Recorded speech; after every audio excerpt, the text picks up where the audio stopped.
একজন যুবককে জিজ্ঞেস করলাম, করোনা ভাইরাস তো 2 বছর আগে বাংলাদেশ থেকে পালিয়ে গিয়েছে, তো এখন কেন মাস্ক পরিধান করলা? বলে, হুজুর, যেই পরিমাণে রাস্তাঘাটে ধুলাবালি উঠে, ওই ধুলাবালি যাতে করে আমার নাকের ছিদ্র দিয়ে ভিতরে ঢুকে পড়লে ভিতরে ইনফেকশন হবে। তো আমি বললাম, নাক যেমন খোলা চোখও তেমন খোলা, তাহলে নাকে যেহেতু মাস্ক ব্যবহার করেছ, চোখেও তো একটা মাস্ক লাগানো দরকার ছিল। মুস্কি মুস্কি হেসে বলে, হুজুর, চোখে মাস্ক লাগালে এত সুন্দর অপূর্ব সৃষ্টিকে আমি দেখতে পারবো? আমি বললাম, চোখে যেহেতু মাস্ক লাগাও নাই, তাহলে বিশ্বাস করতে হবে সেকেন্ডে সেকেন্ডে আমার চোখের ভিতরে ধুলাবালির কণা ঢুকে ঢুকে ঢুকে ঢুকে ঢুকে ঢুকে আমি গোলাম রাব্বানী কাশেমি মাঝে মাঝে আল্লাহর রহমতের কাছে গিয়ে আমি দরা খেয়ে যাই যে 3-4 দিন আমার চোখের ভিতরে ধুলাবালি ঢুকার পরে আমার চোখ একটু হলো তো ঝাপসা হয়ে যাওয়ার কথা ছিল। 3 দিন বাদ দিন 1 সপ্তাহ, 1 সপ্তাহ বাদ দিন 1 মাস, 1 মাস বাদ দিন 1 বছর, 1 বছর বাদ দিন 10 বছর পরে হলো তো আমার চোখ দুটা ধুলাবালি ঢুকতে ঢুকতে একটু হলো ঝাপসা হয়ে যাওয়ার কথা ছিল। কিন্তু বাবা, অবাক করা ব্যাপার হচ্ছে, আমার চোখ বিন্দু মাত্র ঝাপসা হয় না। ঘুম থেকে উঠার পরে দুনিয়াকে আরো ক্লিন দেখতে পায়, আরো পরিষ্কার দেখতে পায়, আরো চকে দেখতে পাই। আল্লাহ ঘটনা কি? আমার আল্লাহ বলে, বান্দা, সারা জীবন বলেছ আমি নাকি রহমান, আমি নাকি দয়ালু, আমি নাকি রহিম, আমি নাকি মেহেরবান, কিন্তু টেরই পাইলে না কিভাবে যে আমি আল্লাহ তোকে দয়া করি। আল্লাহ মানে কি? আমার আল্লাহ বলে, সারা দিন যা ময়লা ঢুকে, আমি আল্লাহ জাতের কসম একটা একটা করে সারা রাতে আমি আল্লাহ সমস্ত চোখের ময়লা পরিষ্কার করার ব্যবস্থা করে রাখি। আল্লাহ মানে কি? আমার আল্লাহ বলে, প্রমাণ চাও? তাহলে একটু কল্পনা করো তো, ঘুম থেকে উঠার পরে তোমার শাহাদাত আঙ্গুলটা প্রথম কোথায় যায়? কোথায় যায়? কোথায় যায়? কোথায় যায়? চোখের কোণে যায়। তো চোখের কোণে আঙ্গুল দিয়ে দেখো তো সকালবেলা চোখের কিছু পাও কিনা? পাই তো। কিছু ক্যাতর জমা আছে, কিছু ময়লা জমা আছে। কিরে বান্দা, রাতের বেলায় কোনো ডাক্তার আসে নাই, হসপিটালে নেয় নাই, অপারেশন হয় না, তো চোখের ময়লা চোখ থেকে বের করে তোমার চোখের কোণে জমা করলো কে? বান্দা, তুই যখন ঘুমিয়ে পড়াস, আমি আল্লাহ আসমান থেকে 2 জন ফেরেশতা পাঠিয়ে বলি, ফেরেশতা যা, ফেরেশতা যা, ফেরেশতা যা, আমার বান্দা ঘুমিয়ে পড়েছে, সারা দিন যা ময়লা ঢুকেছে একটা একটা একটা করে সমস্ত চোখের ময়লা চোখ থেকে বের করে তোমার চোখের কোণে আমি আল্লাহ প্রস্তুত করে রাখি। জোরে বলে সুবহানাল্লাহ। হাজীগঞ্জ বাজারে বাটার শোরুম আছে, অ্যাপেক্স জুতার শোরুম আছে, জ্যানিস লট্টর শোরুম আছে। এক জোড়া চামড়ার ফিউর জুতা কিনতে হলে নিম্নে 5000 টাকা আপনাকে খরচ করতে হবে। এরপরও এত শক্ত ফুক্ত হাঁট জুতা কিনেছেন, 1 বছর হাঁটবেন, 2 বছর, সর্বোচ্চ 3 বছর, এরপরে আপনার পায়ের তলার জুতা কিন্তু আর খুঁজে পাওয়া যাবে না। ক্ষয় হতে হতে আপনার জুতার তলা মাটির সাথে মিশে যাবে।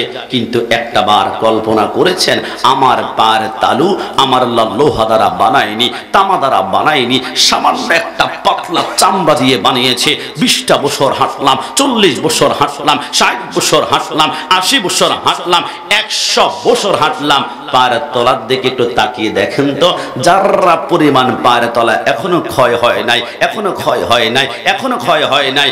ফাবি আইয়ি আলাই রাব্বিকুমা তুকাযিবান। সারা জিন্দেগি চেষ্টা করলো, আল্লাহর নিয়ামতের শুকরিয়া আদায় করে শেষ করা যাবে? একটু জবান খুলে বলুন না যাবে? ডান হাত তুলে বলুন না যাবে?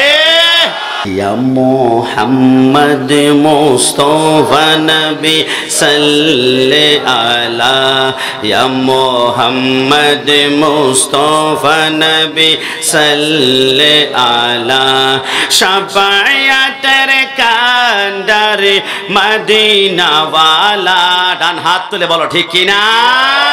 শাফায়াতের কান্ডারে, শাফায়াতের কান্ডারে মদিনা ওয়ালা, ইয়া মুহাম্মদ মুস্তাফা নবী সাল্লে আলা, ইয়া মুহাম্মদ মুস্তাফা নবী। কেউ বলে নবীজি নূরের পুতুল, কেউ বা বলে নবী গোলাপের প্রেমেরই ফুল, নয় সে গোলাপ নয় সে পুতুল, নূর আল্লাহ ইয়া মুহাম্মদ মুস্তাফা নবী সাল্লে আলা, ইয়া মুহাম্মদ মুস্তাফা নবী। গোলাপ নয় নবীজি গোলাপের বাবা, গোলাপ নয় নবীজি গোলাপের বাবা, নবীজি হইলেন কাবারো কাবা। ডান হাত তুলে বলো ঠিক কি না? একজন যুবক বলে, হুজুর কষ্ট নেবেন না, সুন্নিরা মনে হয় একটু বেশি গরম না?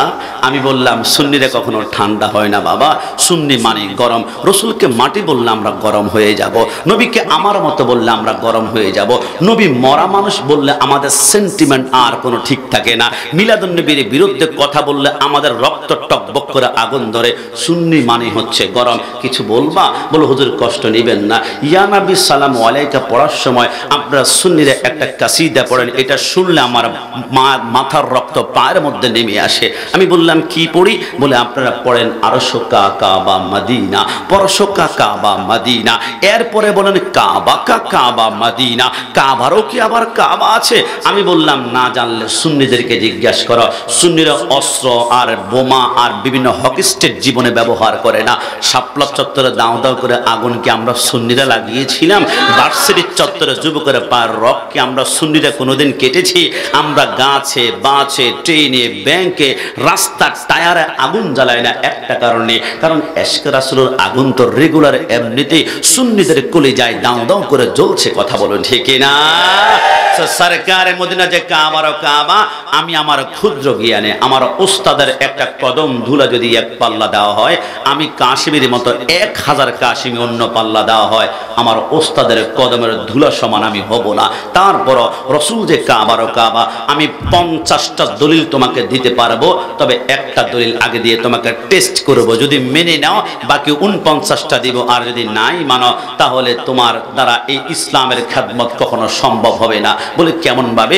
আমি বললাম শুনো, আল্লাহর হাবিব যখন মক্কা থেকে মদিনার দিকে রওনা করলেন, মাদারাজুন নবুওয়াতের মধ্যে লেখে আল্লাহর হাবিব মক্কার কাবার সামনে গিয়ে সরকারে মদিনা যাওয়ার আগে মদিনায় সাহাবায়ে কেরামের সংখ্যা যখন 1400 হয়ে গিয়েছিল, আমার নবী বলে, হে সাহাবায়ে কেরাম, যে মক্কা থেকে টর্চার জুলুম করে আমাদেরকে হিজরত করতে বাধ্য করেছে, ওই মক্কার জমিনে ইসলামের পতাকা পতপত করে উড়ুক, তোমরা কি চাও না? সাহাবায়ে কেরাম বলে, ফিদাকা আবি ওয়া উম্মি, নবী হুকুম করেন আমাদের আব্বা আম্মা পর্যন্ত আপনার জন্য ছেড়ে দিব, কলিজা টুকরা টুকরা করে আপনার কদমে আমরা হাজির করব।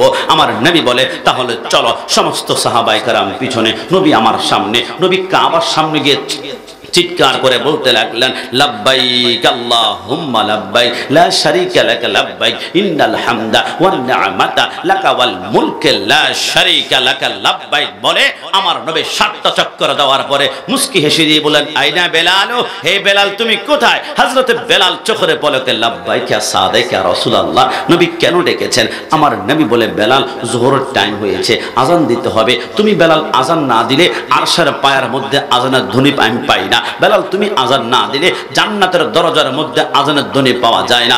বেলাল তোমাকে আজান দিতে হবে, তবে আজকে নিচে আজান দিলে শোনা যাবে না। 1400 সাহাবায়ে কেরাম তো সাউন্ড সিস্টেম নাই, সাউন্ড বক্স নাই, মনিটর নাই, মাইক না। বেলাল দুনিয়ার সবচেয়ে উঁচা জায়গার মধ্যে উঠে তোমাকে আজকে আজান দিতে হবে। হযরতে বেলাল বলে, ইয়া রাসূলুল্লাহ, দুনিয়ার উঁচা জায়গা আবার কোনটা? আমার নবী চোখ বন্ধ করে একটা মুস্কি হেসে দিয়ে বলে, ওয়াল্লাহ খোদার কসম, তামাম দুনিয়ার উঁচা জায়গার নাম হচ্ছে কাবা শরীফ। জোরে বলে সুবহানাল্লাহ। বেলাল যাও তুমি কাবার উপরে ওঠো। হযরতে বেলাল বলে, আমি কাবার উপরে উঠলাম। উঠার পরে রাসূল বলে, বেলাল এবার আজানটা শুরু করো। হযরতে বেলাল বলে, আমি কাবার উপরে উঠে আজানটা শুরু করার জন্য আমার 2টা আঙ্গুল কানের ভিতরে ঢুকিয়ে আমি আল্লাহু আকবার বলার জন্য হাঁ করলাম। হাঁ করে আছে। বেলালের মুখ দিয়ে কোনো আওয়াজ বের হয় না, শব্দ বের হয় না, আওয়াজ বের হয় না, শুধু বেলালের চোখের পানিগুলো টপ টপ করে গাল বেয়ে বেয়ে পড়তে লাগলো, শুধু চোখের পানিগুলা বৃষ্টির পানির মতো পড়তে লাগলো। অনেকক্ষণ সময় চলে গেল, অনেক টাইম চলে গেল। আমার নবী বলে, বেলাল আজান দিতে বললাম, আজান না দিয়ে তুমি হাঁ করে আছো, কান্না করো, কি হয়েছে? হযরতে বেলাল কেঁদে কেঁদে বলে, নবী আমি তো আজান দিতে পারছি না। কেন পারছো না? ইয়া রাসূলুল্লাহ, আমি যখন কাবার নিচে থাকি, কাবা যেদিকে থাকে আমি ওই দিকে ফিরে আজান দেই। আমি যখন কাবার নিচে থাকি, কাবা যেই দিকে থাকে আমি ওই দিকে ফিরে আজান দেই। কিন্তু ইয়া রাসূলুল্লাহ, এখন তো আমি কাবার উপরে, কাবা তো আমার নিচে। আমি তো কাবার উপরে, কাবা তো আমার নিচে। নবী কাবার উপরে দাঁড়িয়ে আমি কোন দিকে ফিরে আজান দিব? আমি তো কিবলা খুঁজে পাই না, আমি তো কাবা খুঁজে পাই না, আমি তো কাবা খুঁজে পাই না। আমার নবী কেঁদে কেঁদে বলে, কিরে বেলাল, রাহমাতুল লিল আলামিনকে এখনো চিনতে পারলি না? কিরে বেলাল, দুজাহানের বাদশাকে চিনতে পারলি না? হে বেলাল, আমি রাসূলুল্লাহর চেহারা মোবারকের দিকে তাকিয়ে তাকিয়ে আজান দাও। বেলাল, তুমি যেখানে দাঁড়িয়ে আছো ওইটার নাম কাবা, আর তোমার সামনে যিনি দাঁড়িয়ে আছে ইনি হচ্ছেন কাবারও কাবা। জোরে বলে সুবহানাল্লাহ। আল্লাহু আকবার। নারায়ে রিসালাত রাসূলুল্লাহ। আহলে সুন্নাত ওয়াল জামাত জিন্দাবাদ জিন্দাবাদ। কাশিমি হুজুরের আগমন সুরসার স্বাগতম। বেলাল, তুমি যেখানে দাঁড়িয়ে আছো ওইটার নাম কাবা।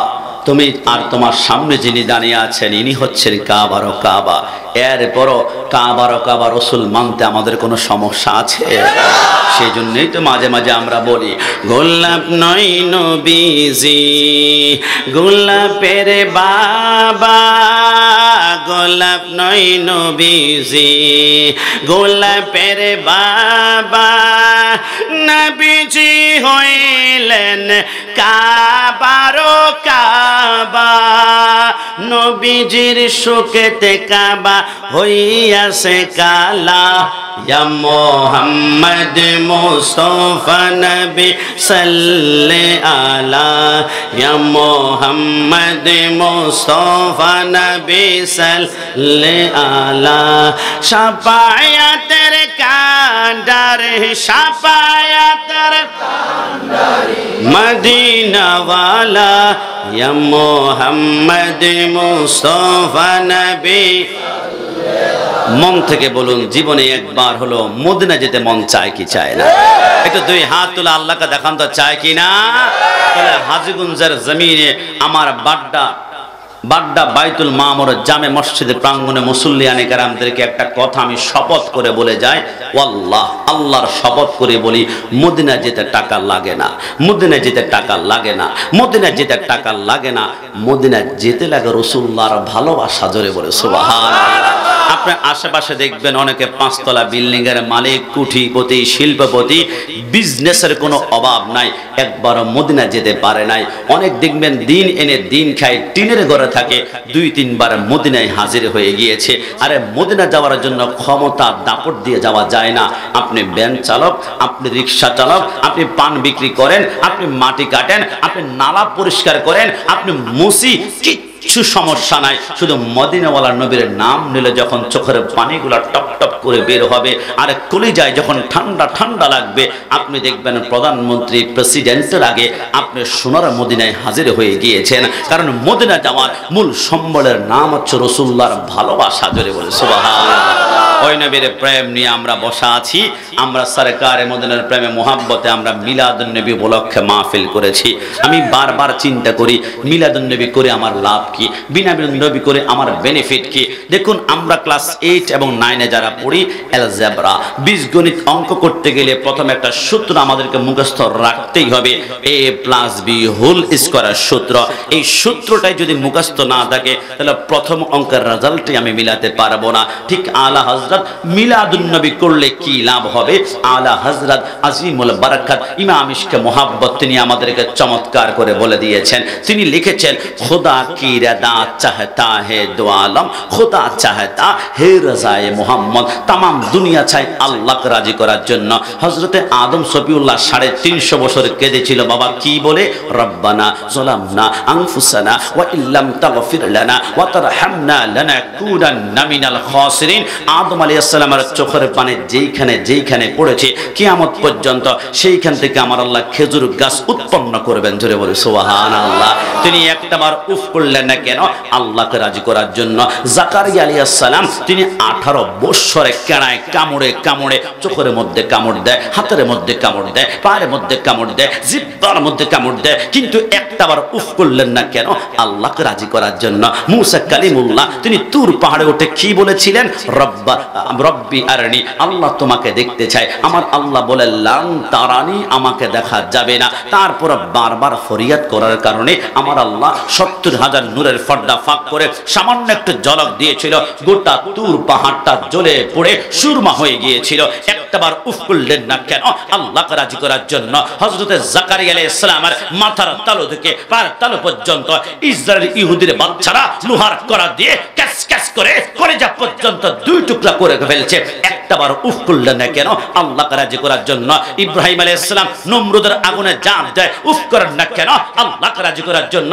ইব্রাহিম আলাইহিস সালাম 89 বছর পর্যন্ত একটা ফরিয়াদ করেছিল, রব্বি হাবলি মিনাস সলিহিন, আল্লাহ একটা নেক সন্তান দিন না, নেক সন্তান দিন না। 89 বছরে ইসমাইল আলাইহিস সালাম জন্মগ্রহণ করলো, তার গলায় ছুরি ধরলো কেন?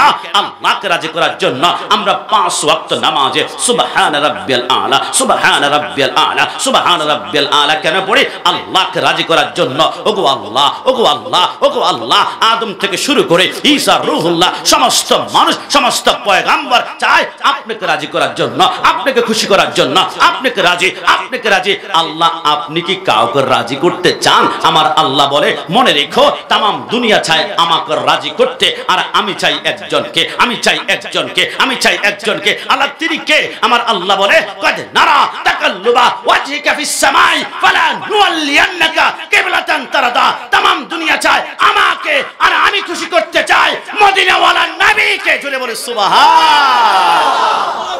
তাহলে বোঝা গেল আমার নবীকে রাজি করতে পারলে আমার আল্লাহ খুশি হয়ে যাবেন।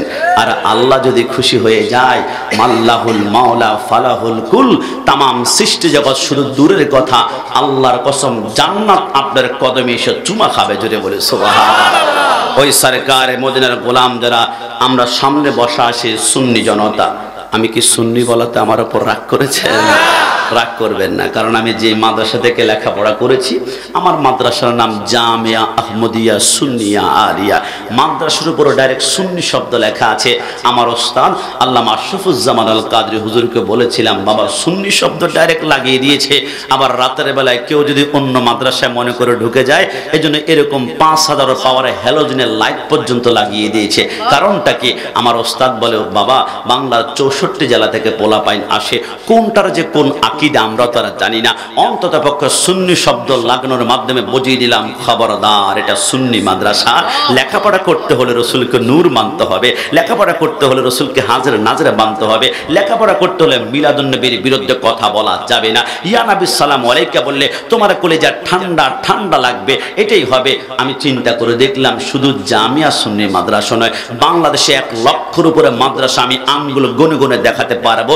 সুন্নি ফাজিল মাদ্রাসা, সুন্নি আলিম মাদ্রাসা, সুন্নি দাখিল মাদ্রাসা, সুন্নি হেফজখানা, সুন্নি এতিমখানা। আমি কিছুদিন আগে আপনাদের লক্ষ্মীপুরে গিয়েছিলাম, রামগঞ্জে 50টার উপর মসজিদ দেখেছি। সুন্নি জামে মসজিদ, সুন্নি জামে মসজিদ, সুন্নি জামে মসজিদ। আমি কিছুদিন পূর্বে কিশোরগঞ্জ অষ্টগ্রাম রাষ্ট্রপতি আব্দুল হামিদ খান সাহেবের বাড়িতে গিয়েছিলাম। মাহফিলের নাম ছিল সুন্নি মহাসম্মেলন, কিন্তু এত লক্ষ লক্ষ সুন্নি সুন্নি লেখা আমি টাইটেল দেখাতে পারবো, কিন্তু আপনাদের এই বাড্ডা জমিনে কোনো বাপের বেটা আছে পৃথিবীতে একটা প্রতিষ্ঠান আমাকে দেখাতে পারবে ওহাবি কামিল মাদ্রাসা, ওহাবি ফাজিল মাদ্রাসা, ওহাবি আলিম মাদ্রাসা, ওহাবি দাখিল মাদ্রাসা, ওহাবি এতিমখানা, ওহাবি হেফজখানা, ওহাবি জামে মসজিদ, ওহাবি মহাসম্মেলন গোটা পৃথিবী গুজল পাবে না। কারণ তারা জানে ওহাবি শব্দ লাগিয়ে সাইনবোর্ড টাঙ্গালে রাতের বেলা সাইনবোর্ড গুম হয়ে যাবে, আর দিনের বেলায় এদেরকে পিটাতে পিটাতে এলাকা ছাড়া করবে। কারণ কি? কারণ এরা দুশ্মনের রসুল। কারণ কি? এরা নবীকে মরা মানুষ বলে। কারণ কি? এরা নবীকে মাটির মানুষ বলে। কারণ কি? তারা রাসূলের মিলাদুন নবীর কথা শুনলে বেদাতি বেদাতি বেদাতি গালি দেয়। কিন্তু খোদার কসম পক্ষান্তরে আমরা সুন্নিরা সুন্নি শব্দ লাগিয়ে কোন সাইনবোর্ড টাঙ্গালে মানুষ আমাদেরকে ধাক্কা দেয় না, বুকের সাথে টান দিয়ে ধরে। কারণ আমাদের সাথে মদিনাওয়ালার সম্পর্ক, আমাদের সাথে জশ্নে জুলুসের সম্পর্ক, আমাদের সাথে মিলাদুন নবীর সম্পর্ক, আমাদের সাথে ইয়া নবী সালাম আলাইহির সম্পর্ক। ওই সুন্নি পরিচয় দেওয়ার কারণে শহীদ নুরুল ইসলাম ফারুকীর মতো ঘরে ঢুকে সুন্নিদেরকে জবাই করতে পারবা, গলা থেকে রক্ত বের হবে, কল্লা আলাদা হবে। সুন্নিরা ঈমান কোনোদিন বিক্রি করবে না, করবে না। ডান হাত তুলে বলো ঠিক কি না?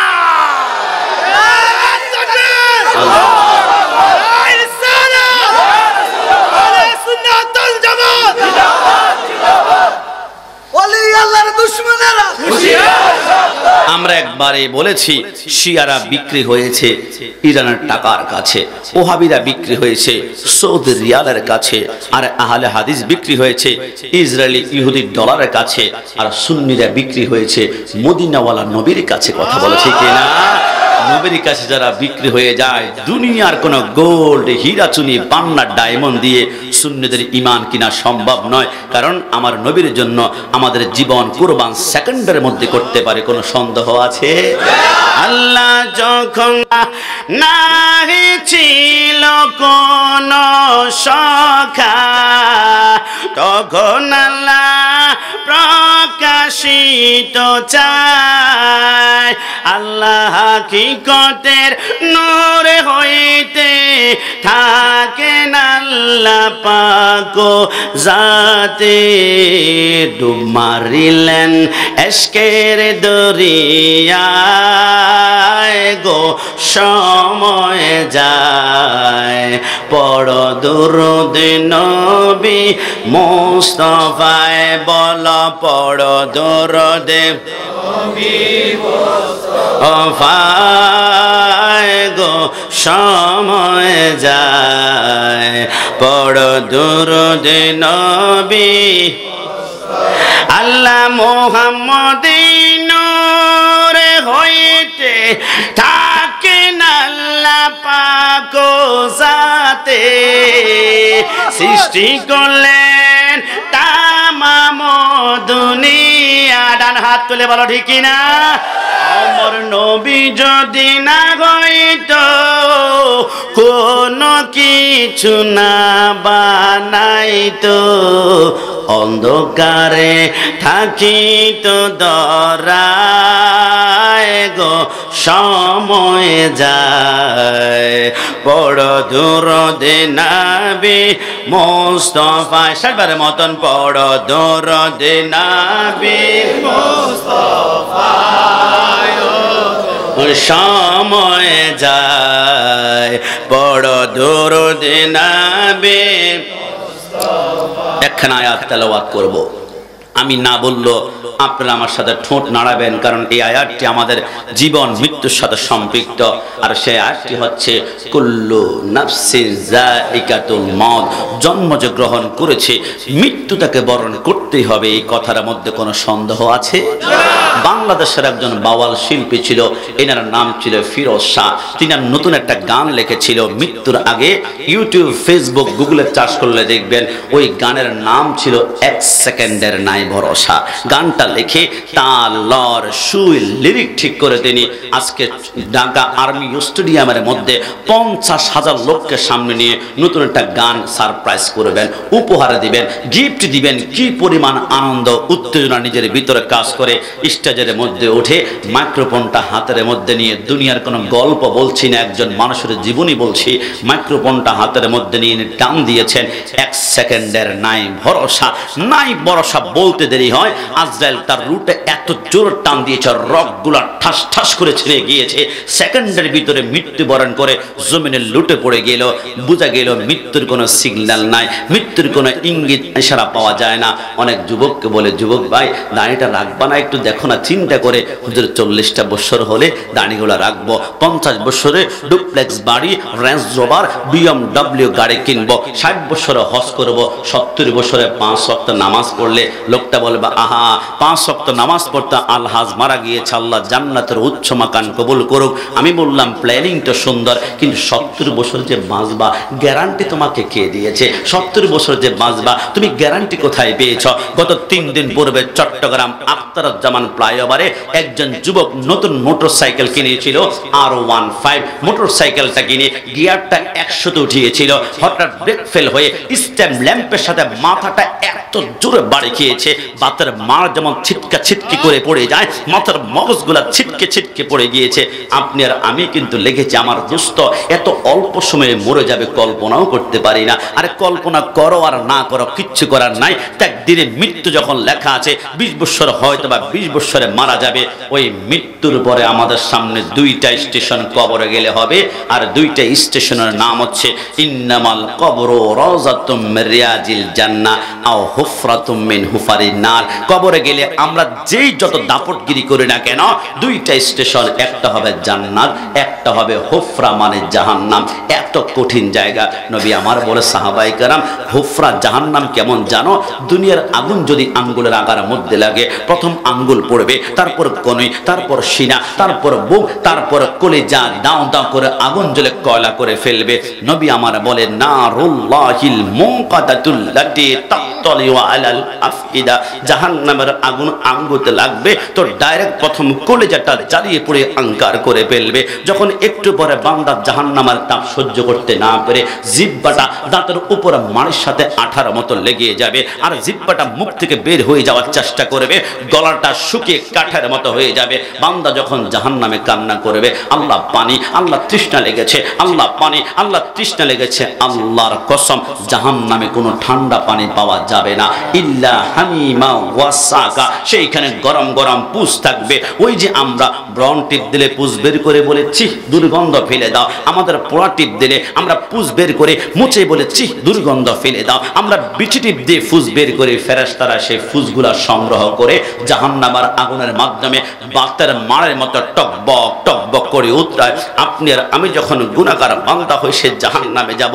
পানি বলে চিৎকার করব, এক গ্লাস গরম পুষ আপনার হাতের মধ্যে আমার হাতের মধ্যে দিবে, সহ্য করতে পারবো না পানির তৃষ্ণায়, এটা কি ঠান্ডা নাকি গরম দেখার কোনো সুযোগ নাই। যখন সে পুষটা খাওয়া শুরু করব, গোটা শরীরের মাংসগুলো জোরে জোরে জমিনে পড়ে গেলে একটা কথা ছিল, কিন্তু জমিনে পড়বে না, পায়ের টাকনুর মধ্যে এসে সমস্ত গোশত আটকে থাকবে। আপনি যখন হাউমা করে কান্না করে দৌড়াবেন, গোশতগুলো আপনার সাথে দৌড়াবে, রক্তগুলো দৌড়াবে, পানিগুলো দৌড়াবে। এবার কিছুক্ষণ পরে বান্দার বডি যখন তৈরি হবে, বান্দা বলবে আল্লাহ ক্ষুধা আর সহ্য করতে পারি না, ক্ষুধা আর সহ্য করতে পারি না। আমার আল্লাহ বলে জাহান্নামে সুস্বাদু ফলের চিন্তা করা তোমার জন্য বোকামি হবে। সেই জাহান্নামী ব্যক্তিকে সর্বনিম্নে আমি দুনিয়ার কোনো উপন্যাস গল্প বলছি না, খোদার কসম 63 বছর যে জবান দিয়ে একটা মিথ্যা কথা বের হয়নি, তিনি হচ্ছেন দু জাহানের বাদশা সরকারে মদিনা। আমার নবী বলছে জাহান্নামে যখন ক্ষুধা ক্ষুধা বলে চিৎকার করবা,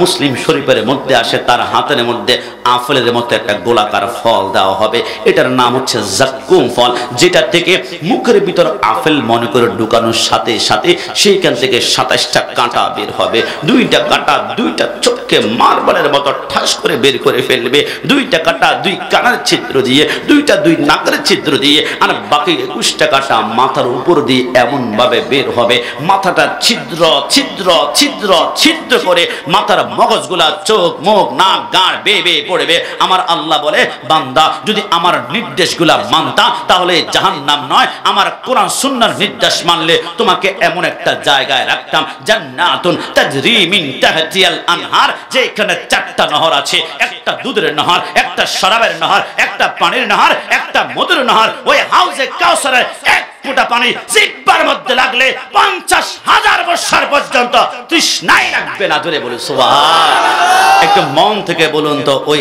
জান্নাত আমরা সকলে চাই কি চাই না? দুই হাত তুলে বলুন চাই কি না? তাহলে জান্নাতের জন্য আমরা নামাজ পড়ি, রোজা রাখি, হজ করে, কিন্তু নুজহাতুল মাজালিসের মধ্যে আব্দুর রহমান সাফুরি লেখে একদিন রাসূলুল্লাহর কদমের সামনে আমরা বসা, রাসূল মুস্কি হেসে বলে সাহাবায়ে কেরাম আল কারিয়াতু মাল কারিয়া ওয়া মা আদরাকা মাল কারিয়া। কিয়ামতের ময়দান যখন হবে, 12 সূর্যের তাপ মাথার উপর যখন পড়বে, মাথার মগজগুলা বাতের মারের মতো যখন টকবক টকবক করবে, ওই কিয়ামতের ময়দানে আমি রাসূল ডিক্লেয়ার করলাম তোমরা জান্নাত খোঁজার জন্য ব্যস্ত হয়ে গিয়েছো। কিয়ামতের ময়দানে 5 শ্রেণীর লোক আছে। আমার রাসূল বলো ওয়াল্লাহ, আল্লাহর কসম, এরা জান্নাত খুঁজতে হবে না, জান্নাত তাদেরকে খুঁজবে। একটু জবান খুলে বলে সুবহানাল্লাহ। সাহাবায়ে কেরাম চোখ বড় করলেন, নবী এটা কেমন কথা? জান্নাতের জন্য জীবন যায়, পরাণ যায়, 5 ওয়াক্ত নামাজ, জিকির, হারাম থেকে বাঁচি। নবী জান্নাত কিয়ামতের ময়দানে তালাশ করবে, এরা আবার কারা? আমার নবীর জবানের কথা মিথ্যা না, খুঁজে পাবেন না। চাঁদপুর হয়তোবা সাইক্লোন সিডের হয়ে গোটা হাজীগঞ্জ বাসিয়ে নেবে, কিন্তু রাসূলুল্লাহর জবানের কথা যাত্রা পরিমাণ পরিবর্তন হবে না। নবী বলে 1 নম্বরে যাকে কিয়ামতের ময়দানে জান্নাত তালাশ করবে, 1 নম্বর হচ্ছে মুতঈমুল ইজাল, যে ব্যক্তি আল্লাহকে রাজি করার জন্য ক্ষুধার্ত মানুষকে খাওয়ায় এবং তৃষ্ণার্ত মানুষকে পান করায়। দুনিয়ার কোনো মানুষ দানবীর বলবে সেই জন্য নয়, কিন্তু একমাত্র আল্লাহকে রাজি করার জন্য কিয়ামতের ময়দানে জান্নাত তাকে তালাশ করবে। একটু জবান খুলে বলে সুবহানাল্লাহ। দেখুন, এই যে অন্যকে খাওয়ানোর টেন্ডেন্সি, এটা কার বেশি জানেন? আহলে সুন্নাত ওয়াল জামাত, সুন্নি যারা, এরা অন্যকে খাওয়াতে বেশি পছন্দ করে। কেন বললাম? আমরা মানুষ মারা গেলে সুন্নিরা আমরা 4 দিনে অথবা 5 দিনের একটা ফাতিহা করে, গরু জবাই করে, আশেপাশের মানুষকে ইসালা সবার উদ্দেশ্যে আমরা খাওয়াই। আমরা সুন্নিরা মানুষ মারা গেলে আমরা 40 করি, আশেপাশের মানুষকে খাওয়াই। যে গরিব মানুষ 1 বছরে 1 টুকরা গরুর গোশত দেখে না, তাকে আমরা মেহমানদারি করে। আমরা সুন্নিরা মাহফিল, ওরস, মিলাদুন নবী, শুহাদায়ে কারবালা মাহফিল শেষ হলে রাত 2টা বাজে, আমার স্ত্রী যখন ঘুমায়, আমার মা যখন ঘুমায়, বাতের পাতিলের ঢাকনা যখন বন্ধ, হাজীগঞ্জ বাজার যখন বন্ধ, তখন আমরা একটা একটা করে তাবার করে পোটলা দিই। আমার ক্ষুধা লেগেছে, বিসমিল্লাহি ওয়ালা বারাকাতিল্লাহ বলে রাত 2টা বাজে খেয়ে নিয়ে পেটটা তৃপ্তি করে না, রূহ থেকে দোয়া আসবে। এজন্য কিয়ামতের ময়দানে আল্লাহর কসম সুন্নিদেরকে জান্নাত বেশি তালাশ করবে। জোরে বলে সুবহানাল্লাহ। 2 নম্বরে ইয়া রাসূলুল্লাহ কারা জান্নাত তালাশ করবে? আমার রাসূল বলে মান সামা রমাদান, যেই ব্যক্তি আল্লাহকে রাজি করার জন্য রমজানের 30টা রোজা সঠিকভাবে আদায় করবে। বান্দাকে রাজি করা তো খুব সহজ, দরজা বন্ধ করে একটা পাউরুটি, একটা কলা, 1 কাপ চা খেলাম আর ঠোঁটটা ভালো করে মুছে নিলাম। মানুষ বলবা কি পরিমাণ ঠোঁট শুকিয়ে আছে, রোজা রাখতে রাখতে সারাদিন ক্লান্ত হয়ে গিয়েছে। কিন্তু আল্লাহকে রাজি করার জন্য বড় কঠিন। সমুদ্রের নিচে গিয়ে ডুব দিয়ে পানি খাবেন, সেইখানেও আল্লাহ রব্বুল আলামিন। আল্লাহকে যদি 30টা রমজানের রোজা রেখে রাজি করা যায়, কিয়ামতের ময়দানে জান্নাত তাকে তালাশ করবে। একটু জবান খুলে বলে সুবহানাল্লাহ। যুবক আমার, পর্দা নিশিন মা বোন, আমার নবী বলে 3 নম্বরে যেই ব্যক্তিকে কিয়ামতের ময়দানে জান্নাত তালাশ করবে, হুকুকুল ওয়ালিদাইন, যেই সন্তান আব্বা আম্মার সাথে কোনোদিন গাদ্দারি করে নাই, যেই সন্তান আব্বা আম্মার সাথে কোনোদিন বেয়াদবি করে নাই, যেই সন্তান আব্বা আম্মার দিকে কোনোদিন চোখ লাল করে কথা বলে নাই। এরা আমার যুবক ভাইরা, আমি জানি না তোমাদেরকে বোঝাতে পারবো কিনা, আমি কোন মায়ের কথা বললে তোমাদের চোখ দিয়ে পানি বের হবে। আমার মা আমার বাবা যখন মিলন করে, তখন একজন বাবার 1 ফোঁটা বীর্য থেকে 1 কোটি সামান্য একটু শুক্রাণু গিয়ে মায়ের রেহেমের ভিতরে দিয়ে মায়ের পেটের মধ্যে যখন চলে যায়, ওই মায়ের পেটে বীর্যটুকু যাওয়ার 40 দিন পরে এটা বীর্য থাকে না। বৈজ্ঞানিকরা বলে মাইক্রোস্কোপ দিয়ে আমরা দেখি ওই বীর্যটা 40 দিন পরে রক্ত হয়ে যায়। ওই রক্তের উপরে 40 দিন যাওয়ার পরে এটার রক্ত থাকে না, এটা মাংসের টুকরা হয়ে যায়। ওই মাংসের টুকরার উপরে আরো 40 দিন যাওয়ার পরে সেইখান থেকে 2টা চোখ বের হয়। ওই চোখের উপরে আরো 40 দিন যাওয়ার পরে সেইখান থেকে 2টা হাত বের হয়। ওই হাতের উপরে 40 দিন যাওয়ার পরে সেইখান থেকে 2টা পা বের হয়। ওই পায়ের উপরে 40 দিন যাওয়ার পরে সেইখান থেকে মাথা এবং চুল বের হয়। 10 মাস 10 দিন কমপ্লিট হয়ে যাওয়ার পরে আমার আল্লাহ বলে, জিবরাইল, আমার বান্দা মায়ের পেটের মধ্যে কেমন পজিশনের মধ্যে রয়েছে একটু বলো না। জিবরাইল বলে, আল্লাহ, আপনার বান্দার 2টা পা মায়ের পেটের নিচের দিকে দেখা যায় আর মাথাটা উপরের দিকে। আমার আল্লাহ বলে, না না, আমার বান্দার দুইটা পা যদি নিচের দিকে থাকে, ঢাকা স্কয়ার, ঢাকা অ্যাপোলো, ঢাকা 11 এর মধ্যে নেওয়ার পরে আমার বান্দাকে দুনিয়ার কোন নার্স যদি মার পেট থেকে বের করার জন্য তার দুইটা পা ধরে টান মারে, আমার বান্দার উল্টা দিকে দুইটা হাত ভেঙে যাওয়ার সম্ভাবনা রয়েছে। আরে জিব্রাইল যা আমার বান্দার কোমর ধরে তার মাথাটা তাড়াতাড়ি নিচের দিকে নামা আর পাগুলো উপরের দিকে ওঠা। জিব্রাইল বলে দেরি না করে বান্দার কোমর ধরে তার মাথাটা যখন নিচের দিকে নামায় আর পাগুলো উপরের দিকে উঠায়, ওই কচি কোমরে 3টা আঙ্গুল দিয়ে টিপ ধরে ধরার কারণে বান্দা ব্যথা সহ্য করতে পারে না। এটাও আপনিও পারেন নাই, আমি পারি নাই, সভাপতি মহোদয় পারি নাই। ওই ব্যথাটা সহ্য করতে না পেরে আল্লাহর কসম প্রত্যেকে আমাদের মার কলিজার মধ্যে এত জোরে আমরা একটা লাথি মেরেছিলাম, ওই লাথি সহ্য করতে না পেরে অনেক মা দুনিয়ার জমিনে ডেথ মৃত্যুবরণ করেছে, অনেক মা জ্ঞান হারিয়ে ফেলেছে। আসমানে ফেরেশতারা কান্না শুরু করলো, আল্লাহ আল্লাহ, মনে হয় মা সন্তান দুইজন মৃত্যুবরণ করেছে, কোনো আওয়াজ নাই কেন? আমার আল্লাহ বলে না জিব্রাইল দৌড়া দৌড়া দৌড়া, যে বান্দাটা কান্না করে না তার পিঠের মধ্যে 3টা আঙ্গুল দিয়ে তুমি 3বার ঘষা মারো। জিব্রাইল বলে 1বার ঘষা দে, 2বার ঘষা দে, 3বার ঘষা দেওয়ার সাথে সাথে সন্তানটা যখন ওয়া ওয়া করে কান্না করে ওঠে, যে মাকে ইনজেকশন দিলে জ্ঞান ফেরানো যায় না, যে মাকে ধাক্কা দিলে জ্ঞান ফেরানো যায় না, আল্লাহর কসম সন্তানের ওয়াও কান্নার আওয়াজটা মার কানে যেতে দেরি হয়, মার জ্ঞানটা ফিরতে 1 সেকেন্ড সময় লাগে না। একটু জবান খুলে বলি সুবহানাল্লাহ। বৈজ্ঞানিকরা বলে বাদ দাও 2 বছর, মার 1 ফোঁটা, মার 1 ফোঁটা, মার 1 ফোঁটা দুধ আমরা 100 জন খ্রিস্টান বৈজ্ঞানিক গবেষণা করলাম, 1 বছর লাগাই মার 1 ফোঁটা দুধের ভিতরে কি আছে। আমরা 100 জন বৈজ্ঞানিক 1 ফোঁটা দুধকে 1 বছরে গবেষণা করার পরে আমরা 1 ফোঁটা দুধের ভিতরে এমন একটা আল্লাহর কুদরত পেয়ে গেলাম। আল্লাহর কসম আমরা 100 জন খ্রিস্টান বৈজ্ঞানিক কালিমা পড়ে মুসলমান হয়ে গেলাম। কেন কেন বলে আমরা দেখলাম মার 1 ফোঁটা দুধের ভিতরে আমার আল্লাহ দুনিয়ার 180 রকমের ফলের রস ঢুকিয়ে দিয়েছে। জোরে বলে সুবহানাল্লাহ। যুবক আমার, পর্দানিশীন মা বোনরা, পৃথিবীতে আসার পরে মার স্তন থেকে আমরা একটানা 2 বছরের দুধ পান করেছি। তাফসীর কারকগণ বলে ওই 2 বছরের দুধগুলো যদি একটা পাল্লায় রেখে তোমরা ওজন দিয়ে দেখো, আল্লাহর কসম তোমরা দেখবা 2 বছরের অন্তত পক্ষে মার স্তন থেকে তোমরা 27 মণ দুধ পান করেছ। জোরে বলে সুবহানাল্লাহ। মায়ের পদ তলে, মায়ের পদ তলে সন্তানের জান্নাত মিলে, সে কথা মোদের রাসূল বলে। কি কষ্ট হচ্ছে আপনাদের? মা হলো যে মনের ডন, মা হলো যে জানের ডন। মার ব্যাপারে কথা বললে নিজেকে কন্ট্রোল করা যায় না। গত 3 দিন পূর্বে ব্রাহ্মণবাড়িয়া বাঞ্চারামপুরে প্রোগ্রামে গিয়েছিলাম। একজন যুবক খাওয়া দাওয়ার পরে আমার সামনে মাথা ঝুঁকিয়ে বলল, হুজুর কষ্ট নেবেন না, মাথায় একটু হাত বলে একটু দোয়া করে দিন না। আমি বললাম দুনিয়া জমিনে আব্বা আম্মা বেঁচে থাকলে আব্বা আম্মার একটু খেদমত করার চেষ্টা করো। দুনিয়াতে এত টাকা এত টাকা এত রিজিকে আল্লাহ বরকত দিবে কল্পনাও করতে পারবে না। আর কিয়ামতের ময়দানে চোখের পলকে পুলসিরাত পার হবে। যুবকটা মুস্কি মুস্কি হেসে বলে, হুজুর কষ্ট নেবেন না, আমার কেন জানি মনে হয় আমার মার হক আমি কিছুটা হলো আদায় করে ফেলেছি। আমি চোখটা বড় করে ফেললাম, কিভাবে সম্ভব? বলে হুজুর আমি আব্বা আম্মার নামে 5 লাখ করে 2টা ডিপিএস করে দিয়েছি, আব্বা আম্মার নামে 5 তলা করে 2টা বিল্ডিং করে দিয়েছি।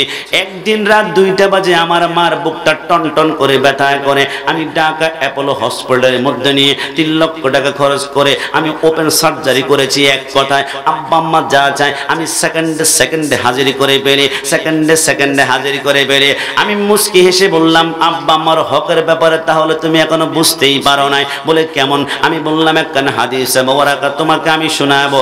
আল্লাহর হাবিব জলিল কদর সাহাবী আব্দুল্লাহ ইবনে মাসউদ বলে, লাব্বাইক আল্লাহুম্মা লাব্বাইক লা শারীকা লাক লাব্বাইক ইন্নাল হামদা ওয়ান নি'মাতা লাক ওয়াল মুলক লা শারীকা লাক লাব্বাইক বলে আমি একদিন কাবার সামনে আমি 60টা চক্কর দিয়ে আমি হাতিমে কাবার সামনে বসলাম। হযরত সাহাবী বলে হঠাৎ করে আমি দেখলাম একজন যুবক তার মাকে কাঁধের মধ্যে করে নিয়ে কাবা তাওয়াফ করছে।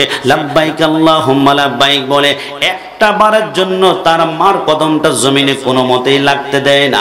যুবকের কপাল থেকে ঘাম ঝরে, রগগুলা খাড়া হয়ে আছে, চোখগুলা লাল হয়ে আছে, অনেক কষ্ট হচ্ছে, কিন্তু তারপর তার মার কদমটা জমিনে লাগতে দেবে না। ওই যুবকটা তার 60টা চক্কর দিয়ে তার মাকে ঘরের মধ্যে রেখে এবার সাহাবীর সামনে এসে বলে সাহাবী এতক্ষণ যে আমার মাকে কাঁধের মধ্যে করে নিয়ে আমি 60টা চক্কর দিলাম কেমন লাগলো?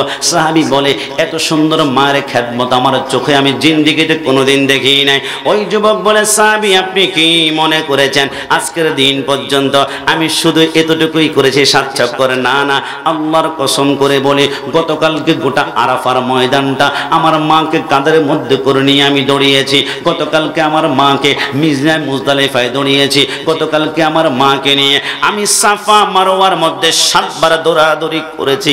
একটা বারের জন্য মার কদমটা আমি জমিনে লাগতে দেই নাই, জমিনে লাগতে দেই নাই। বলে মানে কি তোমার মাকে কাঁধের মধ্যে করে নিয়ে গোটা হজ তুমি কমপ্লিট করেছ? বলে হ্যাঁ সত্যিই বলেছেন, একটা বারের জন্য মার কদমটা জমিনে লাগতে দেই নাই, আমি কাঁধের মধ্যে করে নিয়ে হজ পালন করেছি। সাহাবী হাওমা করে কান্না করে বলে যুবক জিন্দেগি পরিবর্তন করে ফেলেছ, মাকে কাঁধের মধ্যে করে নিয়ে গোটা হজ পালন করেছ। বলে হ্যাঁ হ্যাঁ। এই কথা বলে সাহাবী যখন কান্না করে যুবক বলে সাহাবী আপনি কি মনে করেছেন আজকের দিন পর্যন্ত আমার মাকে কাঁধের মধ্যে করে নিয়ে আমি শুধু একবার হজ পালন করেছি? না না, ওয়াল্লাহ বিল্লাহ তাল্লাহ 3 বার খোদার কসম করে বলি আজকের দিন পর্যন্ত আমার মাকে কাঁধের মধ্যে করে নিয়ে আমি 40 বছরে 40টা হজ করেছি, একটা বারের জন্য মার কদমটা জমিনে লাগতে দেই না। একটু জবান খুলে বলি সুবহানাল্লাহ। এবারে যুবকের কথা শুনে সাহাবী মাটির মধ্যে গোড়াগড়ি দিয়ে কাঁদতে শুরু করলো। মাদারের জন্য বুয়াতের মধ্যে রেখে ওই মুহূর্তে সাহাবীর সামনে যুবক বলে যুবক কিছু কষ্ট নিবে না সাহাবী, একটা প্রশ্ন করতে চাই। বলে কি প্রশ্ন? সাহাবী একটু বলুন না, এই যে আমার মাকে কাঁধের মধ্যে করে নিয়ে আমি 40 বছরে 40টা হজ আদায় করেছি, এবারে বলুন তো আমার মার হক কি আমি আদায় করতে পেরেছি কিনা? সাহাবী চোখ দুটো লাল করে ফেললেন, চোখের পানিগুলো মুছে বলে আল্লাহর ইজ্জতের কসম করে বলি 40 বছরে মাকে কাঁধের মধ্যে করে নিয়ে 40টা হজ করেছ, খবরদার মার হক তো দূরের কথা, মার হক তো দূরের কথা। অনেক দিন পর তোমার মা তোমাকে দেখলে যে মাঝে মাঝে একটা মুস্কি হাসি দেয়, আল্লাহর কসম করে বলি ওই মুস্কি হাসির হক তো তুমি এখনো আদায় করতে পারো না। জোরে বলি সুবহানাল্লাহ। এর যুবক কোন মায়ের কথা বললে তোমাদের দিলটা নরম হবে? আমি যে চেয়ারের মধ্যে বসেছি আমি বুকে হাত দিয়ে বলতে পারবো আমার আব্বা আম্মার দোয়া ছাড়া জিন্দেগিতে চেয়ারে বসার ক্ষমতা আমার ছিল না। আমার থেকে সার্টিফিকেটওয়ালা অনেক যুবক আছে, চেহারা সুন্দর, কথা সুন্দর, কণ্ঠ সুন্দর, কিন্তু আমি যতবার ঘর থেকে বের হই আল্লাহর শপথ ততবার আমার আব্বা আম্মার কদমে 2টা ঠোঁট লাগিয়ে আমি একটা চুমু দেওয়ার চেষ্টা করি। ঠোঁটটা লাগানোর সাথে সাথে আব্বা আমার চোখের পানিগুলো টপ টপ করে মাথার তালুর মধ্যে পড়ে, এটা আমার জন্য দোয়া হয়ে যায়। আর যদি কখনো টাকা হয়, কোনো আব্বা আম্মা জীবনে চাইবে না আমার সন্তান 5 তলা 10 তলা বিল্ডিং আমাকে বানিয়ে দেয়। আব্বা আম্মার চাহিদা কি জানো? গত বছর সেপ্টেম্বরে আমি একটা মাটির ব্যাংক বানিয়েছিলাম, উপরে লিখেছিলাম মদিনার টিকিট, প্রত্যেক মাহফিল থেকে গেলে 1-2 হাজার টাকা করে সেটার ভিতরে ঢোকায়। 6 মাস পরে 1,60,000 টাকা হয়ে গেল। আমি মদিনা যাওয়ার জন্য সারা জীবন আকাঙ্ক্ষা করেছি, আমি জীবনে একবার মদিনা যাব, আমি জীবনে একবার মদিনা যাব। 60,000 টাকা যখন 1,60,000 হলো, আমি কুমিল্লা আঞ্চলিক যে পাসপোর্ট অফিসে সেইখানে গেলাম, কাগজপত্র জমা দিলাম, বলল 1 মাস পরে আপনার পাসপোর্টটা দেওয়া হবে। আমি বাড়িতে গেলাম, আমার আম্মার সাথে বললাম আম্মা আল্লাহ মনে হয় কবুল করেছে, আমি মনে হয় মদিনায় যাব। পাসপোর্টটা জমা দিলাম, আমার মাকে দুষ্টামি করে আমি বললাম আল্লাহর শপথ মা তুমি কি আমার সাথে যাবে কিনা? আমার মা আর কোনো কথা বলে না, শুধু চোখের পানিগুলা গাল বেয়ে বেয়ে পড়তে শুরু করলো, গাল বেয়ে বেয়ে পড়তে শুরু করলো। আমার বুঝতে আর বাকি রইল না, আমার মারও মদিনায় যেতে মন চায়। আমি বললাম আর দেরি করা যায় না, আগামীকাল আবার আমি পাসপোর্ট অফিসের মধ্যে যাব। আমার বাবা আড়াল থেকে কিভাবে যে শুনে ফেললো, আমারও তো মদিনায় যেতে মন চায়। আমি বললাম তকদির তো আমার পরিবর্তন হয়ে গিয়েছে, আর আমার কি লাগবে। পাসপোর্ট অফিসে গেলাম, 1 মাস পরে আমার 2টা পাসপোর্ট হলো। এবার আল হারামান হজ কাফেলা থেকে চট্টগ্রাম আন্তর্জাতিক বিমানবন্দরে উঠলাম। সেইখান থেকে মদিনার বিমানে আব্বা আম্মাকে উঠিয়ে নিয়ে বিকেল বেলায় আমি হোয়াটসঅ্যাপে ভিডিও কল দিলাম। ও ভিডিও কল দেওয়ার সাথে সাথে ভিডিও কলের মধ্যে আব্বা আম্মার চেহারা বেশি উঠলো, কোনো কথা বলে না, শুধু চোখের পানিগুলো টলটল করে ছেড়ে দিয়েছে, কোনো কথা বলে না, শুধু চোখের পানিগুলো টলটল করে পড়ে। আমি বললাম মা বুঝতে পারলাম না, পৃথিবীর জমিনে একমাত্র বাতাস, যেই বাতাস নাক দিয়ে ঢুকলে ক্যান্সার পর্যন্ত ভালো হয়ে যায়, এটা হচ্ছে মদিনার বাতাস, এটা হচ্ছে মদিনার বাতাস। মা কাঁদো কেন? আমার মা চিৎকার দিয়ে বলে কসম খোদা, হে কাশ্মীর পৃথিবীর প্রান্ত প্রান্তে ওয়াজ করবা, মানুষকে একটা কথা বোঝাতে চাইবা, কোন আব্বা আম্মা সন্তানের কাছে কোটি টাকা চায় না, স্বর্ণ চায় না, হীরাচুনি পান্না চায় না, ডায়মন্ড চায় না।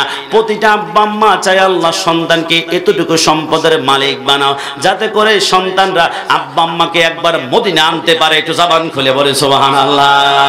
জান্নাতের ছাবি আমার মা, ও মা গো, জান্নাতের ছাবি আমার মা। কষ্ট হয়ে যাচ্ছে আপনাদের? বলুন না, জান্নাতের ছাবি ও মা গো, জান্নাতের মারে মা। সন্তানের বেহেশত যার যার মায়ের পায়ের নিচে, মা জননী যাহার প্রতি সন্তুষ্ট হয়ে আছে, মায়ে যদি দোয়া করে মাওলারি দরবারে, জান্নাতবাসী কইর মাওলা আমার সন্তানের। সবার আগে মায়ের দোয়া কবুল করেন সেই কিবরিয়া। ডান হাত তুলে বলো ঠিক কি না? সবার আগে মায়ের দোয়া কবুল করেন সেই কিবরিয়া। মায়ের দোয়া বিফলে যায় না, ও মা গো, জান্নাতের ছাবি আমার মা। সবার মতন জান্নাতের ছাবি আমার মা, ও মা গো, জান্নাতের ছাবি মার মা। মোহাব্বত নিয়ে 3 বার আমার সাথে বলুন তো, মা। আরেকটু মোহাব্বত, মা। আরেকটু ভালোবাসা, মা। এবার মোহাব্বত নিয়ে একবার বলুন, বাবা। সত্যিকার বলুন, আব্বা আম্মার সাথে গাদ্দারি চলবে? আব্বা আম্মা থেকে চোখ লাল করে কথা বলা চলবে? আব্বা আম্মা থেকে আঙ্গুল তুলে কথা বলা চলবে? মনে রাখবেন, কিয়ামতের ময়দানে 4টা স্টেশন হবে, একটা মিজান, একটা ফুলসিরাত, একটা হাউজে কাউসার, আর একটা মাকামে মাহমুদ। যখন মিজান পাল্লার কাছে আসবে, একজন বান্দার মিজান পাল্লা মাপতে গিয়ে ফেরেশতারা আশ্চর্য হয়ে যাবে, আল্লাহ এত জান্নাতও পাই না, জাহান্নামও পাই না, মিজানের পাল্লা নেকির পাল্লা বদরি পাল্লার সমান। আমার আল্লাহ বলে, একটু অপেক্ষা করো। মুকাশাফাতুল কুলুবের মধ্যে হুজ্জাতুল ইসলাম ইমাম গাজ্জালি লেখে, কিছুক্ষণ পরে মারাত্মক চেহারার একজন ফেরেশতা এসে ওই বান্দার গুনার পাল্লার মধ্যে ছোট্ট একটা কাগজের টুকরা ছেড়ে দিবেন, সাথে সাথে তার গুনার পাল্লাটা ভারী হয়ে যাবে। আমার আল্লাহ বলে, ফেরেশতারা গ্রেফতার করো, 70,000 জাহান্নামের শিকল আগুনের তার পায়ের মধ্যে লাগাও, জাহান্নামে টানতে শুরু করো। বান্দা হাওমা করে কেঁদে বলবে, আল্লাহ আপনি সর্বোচ্চ ন্যায় বিচারক, আপনার বিচারের প্রতি আমার কোনো কমপ্লেইন নাই গো আল্লাহ, অভিযোগ নাই, কিন্তু আল্লাহ আমার নেকের পাল্লা বদরি পাল্লা সমান, ছোট্ট একটা কাগজের টুকরার কারণে আমি জাহান্নামে চলে যাচ্ছি। আল্লাহ ওই কাগজে এমন কি লেখা আছে যেটার কারণে আমি জাহান্নামে চলে যাচ্ছি? আমার আল্লাহ বলে, বান্দাকে ডাকো। বান্দাকে ডাকা হবে, বান্দার হাতের মধ্যে ছোট্ট কাগজের টুকরা দেওয়ার পরে বান্দা যখন খুলবে, খোলার সাথে সাথে চোখের পানিগুলা ছেড়ে দিয়ে বলবে, আল্লাহ কিছুই তো বুঝি না, কাগজের মধ্যে দুইটা অক্ষর লেখা আছে, একটা হচ্ছে আলিফ, একটা হচ্ছে ফা, একটা হচ্ছে আলিফ আর একটা হচ্ছে ফা। আল্লাহ আলিফ আর ফা দ্বারা কি বোঝায়? আমার আল্লাহ বলে, কোরআনে আমি বারবার বলেছিলাম, ফালা তাকুল্লাহুমা উফফি ওয়ালা তানহারহুমা ওয়া কুল্লাহুমা কাওলান কারীমা। আমি বলেছিলাম আব্বা আম্মার সাথে দমক দিয়ে কথা বলো না, আব্বা আম্মা থেকে চোখ রাঙিয়ে কথা বলো না, আব্বা আম্মা থেকে আঙ্গুল তুলে কথা বলো না। মনে কি পড়ে নতুন বিবাহ করেছ, সুন্দরী বোর সৌন্দর্যের মধ্যে পাগল হয়ে তোমার মা থেকে চোখ রাঙিয়ে কথা বলেছ, তোমার বাবা বলেছিল একটু ওষুধ কিনবো, একটু পান কিনবো, সুপারি গত 3 দিন আগে 500 টাকা দিয়েছিলাম, এখন আবার কিসের 500? এই যে তুমি দমক দিয়েছ, অজান্তেই তোমার আব্বা আমার মুখ দিয়ে একটা উফ শব্দ বের হয়ে গিয়েছে। মনে পড়ে দুনিয়ার জমিনে তোমার আব্বা আমার জীবনে তোমার সামনে চিৎকার করবে না, বিচার দিবে না, তোমাকে ধাক্কা দিবে না, তোমাকে ঘৃণিত বলে বলে কান্না করবে না। তোমার অজান্তেই তোমার আব্বা আম্মার মুখ দিয়ে যদি একবার উফ শব্দ বের হয়ে যায়, আমি আল্লাহর আরশের পায়াগুলা থাক থাক করে কাঁপতে শুরু করে, আমি আল্লাহ সব সহ্য করতে পারি, আব্বা আম্মার জমানের উফ শব্দ বরদাস্ত করতে পারি না, পারি না, পারি না। আজকে তুমি জান্নাতে যেতা, কিন্তু তোমার আব্বা আম্মার জবানে তোমার কোনো আচরণে একদিন উফ শব্দ বের হয়ে গিয়েছিল, সেটা আজকে তোমার গুনার পাল্লা দেওয়ার কারণে আজকে তুমি জাহান্নামের আঙ্কার হয়ে যাচ্ছে। নবী বলে, পক্ষান্তরে সে আব্বা আম্মাকে যদি রাজি করতে পারো, কিয়ামতের ময়দানে জান্নাত তোমাকে তালাশ করবে। জোরে বলো সুবহানাল্লাহ। ইয়া রাসূলুল্লাহ, 4 নম্বর কি? আশ্চর্য হয়ে যাবেন, নবী আমার বলে 4 নম্বর ব্যক্তি যাকে কিয়ামতের ময়দানে জান্নাত তালাশ করবে, 4 নম্বর মান সাল্লা আলা হাবিবির রহমান। নবী আমার বলে, যেই ব্যক্তি আমি রাসূলের মোহাব্বত ইশক অন্তরের মধ্যে নিয়ে আমার উপর দরুদ শরীফ পড়বে, কিয়ামতের ময়দানে জান্নাত তাকে তালাশ করবে। জোরে বলে সুবহানাল্লাহ। না না, আপনারা বুঝতে পারেন না আমার কেন জানি মনে হয় আমি কোন দরুদ শরীফের কথা বলছিলাম। এইখানে আমার সামনে অনেক মুরব্বী আছে, 10, 15, 20 বছর পর্যন্ত 5 ওয়াক্ত নামাজ পড়ে। একজন মুরব্বী আব্বাকে যদি বাবা কষ্ট নেবেন না, এত সিজদা করেছেন, একটা সিজদা 100% আল্লাহর দরবারে কবুল হয়েছে, এমন গ্যারান্টি কোনো কেউ কি আমাকে দিতে পারবে? কেউ পারবে না।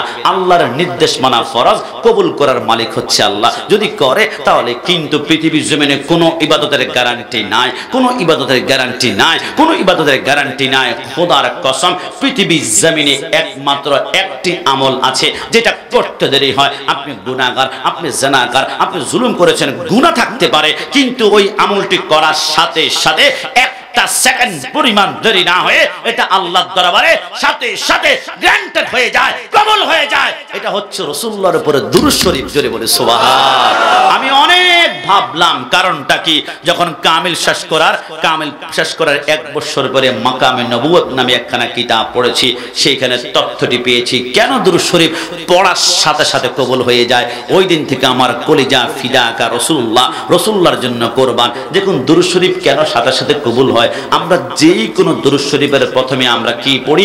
আল্লাহুম্মা সাল্লি আলা, আল্লাহুম্মা সাল্লি আলা। এরপর দুরূদ শরীফ যত লম্বা হবে রাসূলের শান তত বাড়বে আর কি। সাইয়্যিদুল মুরসালিন, খাতামুন নবীন, শাফিল মুজনিবিন, আনিসুল গরিবিন, রাহমাতাল লিল আলামিন, রাহাতুল আশিকিন, মুরাদিল মুশতাকিন, শামসুল আরিফিন, মিসবাহুল মুকাররাবিন, সাইয়্যিদুস সাকালাইন, নবিউল হারামান, ইমামুল কিবলাতান। কিন্তু যেই কোনো দুরূদ শরীফ পড়ুন না কেন, প্রথমে আপনাকে পড়তে হবে আল্লাহুম্মা সাল্লি আলা।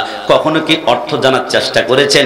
যেই দিন আমি জেনেছি এর অর্থ হচ্ছে আল্লাহ আপনি নামাজ পড়েন না, আপনি রোজা রাখেন না, আপনি হজ করেন না, আপনি যাকাত দেন না, কিন্তু আমাদের উপর ফরজ করে রেখেছেন আল্লাহ আপনি কিছুই করেন না। আপনি বলেছেন আপনি একটি কাজ করেন, সাল্লু আলাইহি ওয়া সাল্লিমু তাসলিমা। আপনি আপনার বন্ধুর উপর দুরূদ শরীফ পড়েন। তো আল্লাহ আপনি কিছুই করেন না, শুধু পড়েন দুরূদ শরীফ। তাহলে আপনার জবান দিয়ে যে পবিত্র জবানে দুরূদ শরীফ বের হয়, এটা আমাদের জবান দিয়ে আমরা কিভাবে পড়বো? এই জবানে আমরা হারাম খেয়েছি, ধোঁয়া খেয়েছি, সিগারেট খেয়েছি, নেশা করেছি, মানুষের হক মেরে খেয়েছি।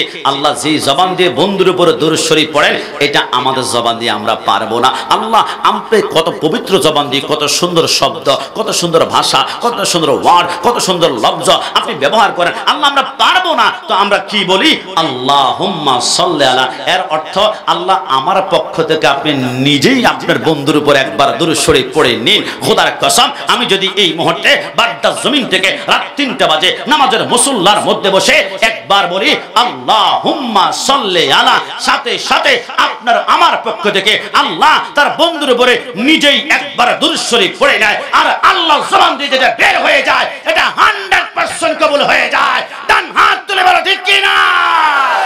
সেই নবীকে আমরা মাঝে মাঝে সালাম দেই, বসে বসে আল্লাহুম্মা সাল্লি আলা দুরূদ শরীফ পড়ি, আবার মাঝে মাঝে নবীকে সালাম দিয়ে ইয়া নবী সালামু আলাইকা বলি। নবীকে ইয়া নবী সালামু আলাইকা কেন বললাম? তোমরা সুন্নিরা বিদআতি, তোমরা বেদাতি, তোমরা বেদাতি। কিন্তু নবীকে সালাম দেওয়া যদি বিদআতি হয় তো তোমরা যে মাঝে মাঝে সালাম নিয়ে গান গাও, সালাম সালাম হাজার সালাম সকল শহীদ স্মরণে স্মরণে আমার হৃদয় রেখে যেতে চায় তাদের স্মৃতির চরণে। বলুন না সালাম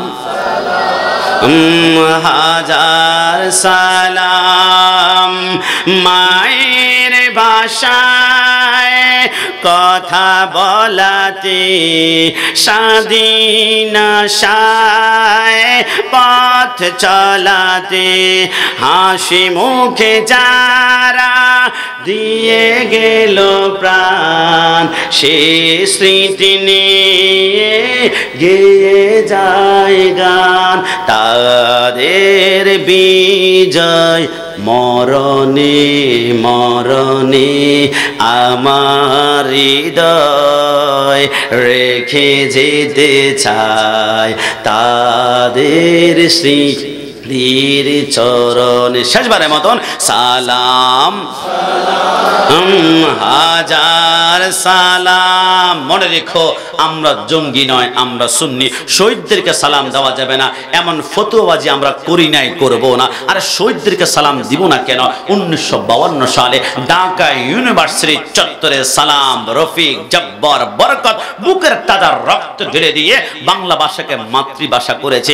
এই জন্যই তো আমরা বাংলা কথা বলতে পারছি। ওই শহীদদেরকে 1 লক্ষ নয় 1 কোটি বার সালাম আর সালাম। 1971 সালে 30 লক্ষ শহীদের রক্তের বিনিময়ে বাংলার রাজপথ লালে লাল রঞ্জিত হয়ে গিয়েছিল। তাই তো আমরা লাল সবুজের পতাকা পেয়ে আমরা স্বাধীন বাংলাদেশ পেয়েছি। ওই শহীদদেরকে 1 লক্ষ বার সালাম। কিন্তু আমার প্রশ্ন, কিন্তু আমার জিজ্ঞাসা, কিন্তু আমার সওয়াল, কিন্তু আমার কোশ্চেন, যেই নবী দুনিয়াতে আগমন না করলে একজন শহীদ তার শহীদের মর্যাদা পায় না, যেই নবী দুনিয়াতে আগমন না করলে একজন শহীদ তার সম্মান পায় না, ওই নবীকে যারা সালাম দিলে বিদআতি বলে খোদার কসম এরা মরার পরে এদের চেহারা নষ্ট নষ্ট হবে।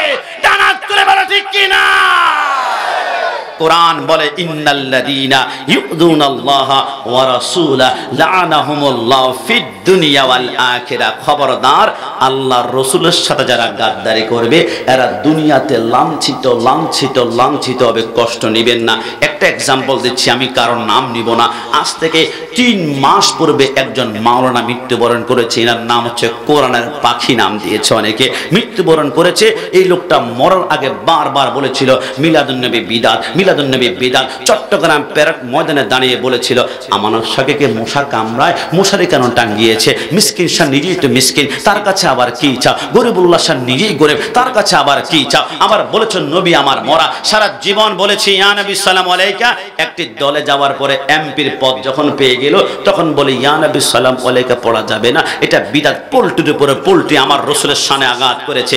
মৃত্যুর সময় কি হয়েছে দেখেন নাই? না দেখলে ইউটিউব ফেসবুকে ঘাটলে এখনো লাশ পাবেন। তার মৃত্যুর পরে ফ্যাটটা আস্তে আস্তে ফুলে যায়, আস্তে আস্তে ফুলে যায়, যারা কেমন জানে নষ্ট নষ্ট হয়ে যাচ্ছে। কোরআনের পাখির বক্তারা বলল একটা নজর দেখেন না, একটা নজর দেখেন না। বলে না মুমকিন, সম্ভব নয়, না মুমকিন, সম্ভব নয়। কিরে চেহারা দেখাচ্ছ না কেন? 30 বছর কোরআনের খেদমত করেছে, চেহারা দেখাবে না? আর তোমার চেহারা গোপন করো। কিন্তু আমরা তো ওপেনে দেখিয়েছিলাম। জামিয়ার সাবেক অধ্যক্ষ আল্লামা জালালউদ্দিন আল কাদের রাহমাতুল্লাহ আলাইহি মৃত্যুবরণ করেছে। সকাল 8টা থেকে সন্ধ্যা 8টা পর্যন্ত 2.5 লক্ষ মানুষকে আমরা 8টি লাইন ধরে ধরে স্বেচ্ছাসেবকের দায়িত্ব ছিলাম আমরা। লাশের চেহারা দেখিয়েছি। আল্লামা শেরে মিল্লাত নঈমী শাহ হুজুর মৃত্যুবরণ করেছে। ইমামে আহলে সুন্নাহ আল্লামা নুরুল ইসলাম হাশিমি রাহমাতুল্লাহ আলাইহি। আরে আবাদ শাল মাদানী খোদার কসম মারা যাওয়ার পরে চেহারা লক্ষ লক্ষ দেখিয়েছি। আমরা সুন্নিরা চেহারা গোপন করে না, আমরা চেহারা দেখাই কেন জানো? আমরা জানি রসুলকে যারা নূর মানবে মৃত্যুর পরে এদের চেহারা এমনি নুরানি হয়ে থাকবে, এমনি নুরানি হয়ে থাকবে। চেহারা দেখে না, চেহারা দেখে না। আর বাতিল্লা মরার পরে চেহারা নষ্ট হয়ে যায়। নবীকে যারা মাটি বলে আর নবীকে যারা মাটির সাথে মচে পচে গলে গিয়েছে, এরা মরার পরে এদের চেহারা নষ্ট হবেই হবে। ডান হাত তুলে বলো ঠিক কি না? ওই নবীর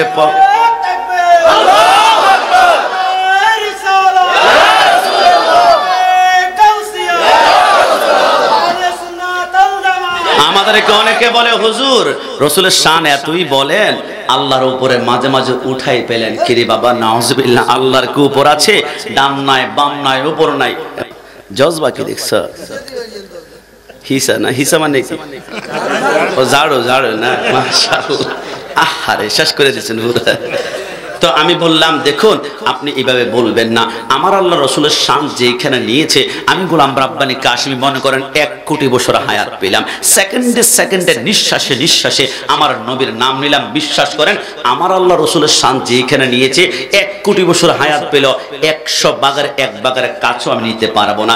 একটা এক্সাম্পল দিলে আপনারা বুঝবেন। আমার আল্লাহ সূরা রহমানে বলে কুল্লু মান আলাইহা ফান ওয়া ইয়াবকা ওয়াজহুর রাব্বিকা যুল জালালি ওয়াল ইকরাম। তামাম দুনিয়া ধ্বংস করার জন্য ইসরাফিল আলাইহিস সালাম যখন সিংহায় ফুৎকার দিবে, তামাম দুনিয়া চূর্ণ বিচূর্ণ হয়ে যাবে। কেমন হবে? ইদাস সামাউ ফাতারাত ওয়া ইদাল কাওয়াকিবু তাসারাত ওয়া ইদাল বিহারু ফুজ্জিরাত। আসমানগুলা ভেঙে ভেঙে তছনছ হয়ে যাবে। আর সমস্ত পাহাড়গুলা দেখতে পাচ্ছি না, রাঙ্গামাটি, খাগড়াছড়ি, বান্দরবন, এভারেস্টের চূড়া, তুলা যেমন উঠে ওই দিন পাহাড়গুলা তুলার মতো উঠতে শুরু করবে। সমস্ত সাগর নিচ থেকে আগুনের লাভা শুধু বের হবে। আর আসমানের তারকা দেখতে পাচ্ছি সূর্য থেকে 13 লক্ষ গুণ বড় হচ্ছে এক একটি তারকা। জমিনে পড়বে, জমিনটা তামার হবে। গুনাহগার বান্দা পাটা ফেলার সাথে সাথে পায়ের তলার চামড়া গোশতগুলা মোমের মতো গলতে গলতে হাউমা করে নাফসি নাফসি করে কাটবে। ওই কিয়ামতের ময়দান ওয়া ইদাল কুবুর বুসরাত, মানুষগুলা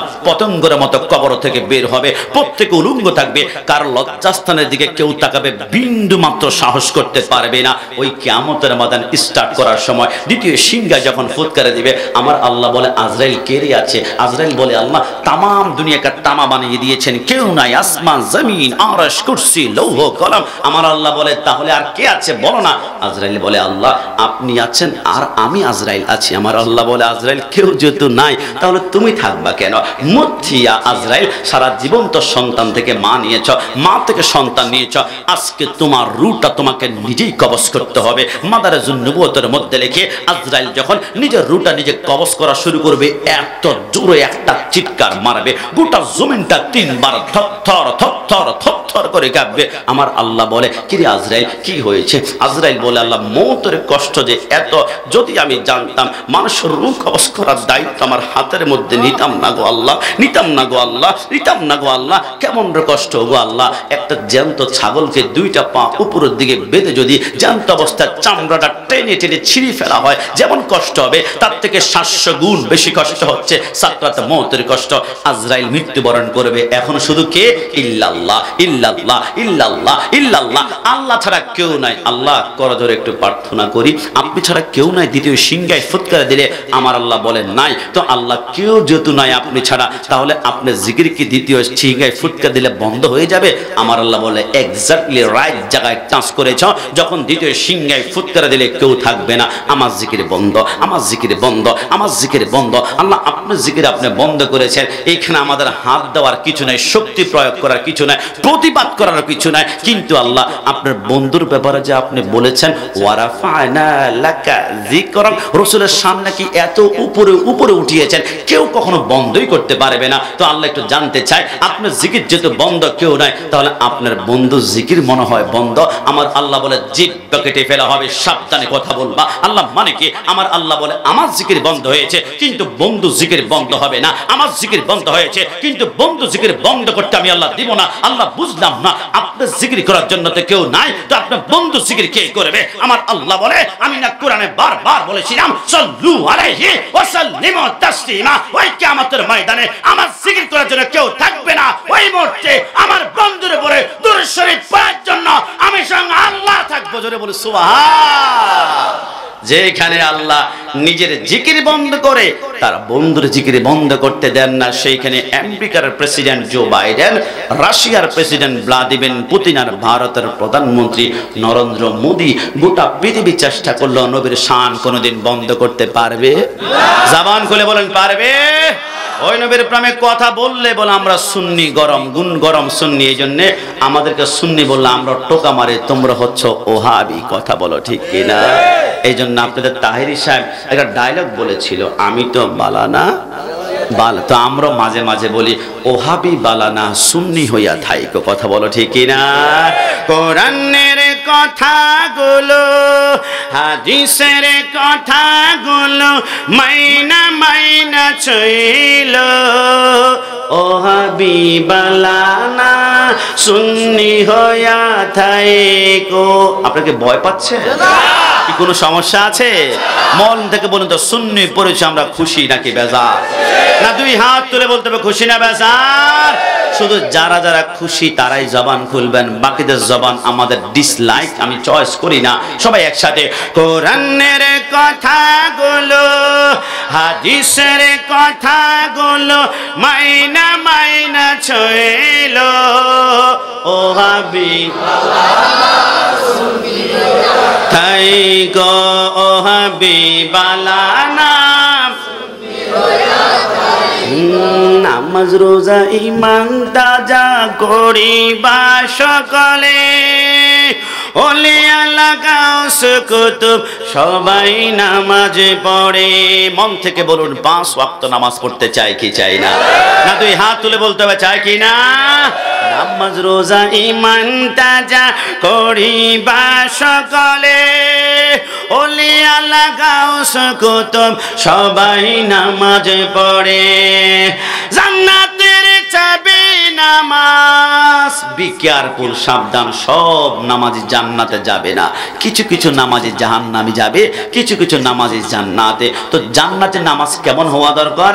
জান্নাতের চাবি নামাজ, জান্নাতের চাবি নামাজ, নবীর প্রেমে পড়িও, ওহাবি বালানা সুন্নি হইয়া থাইকো, ওহাবি বালানা সুন্নি হইয়া।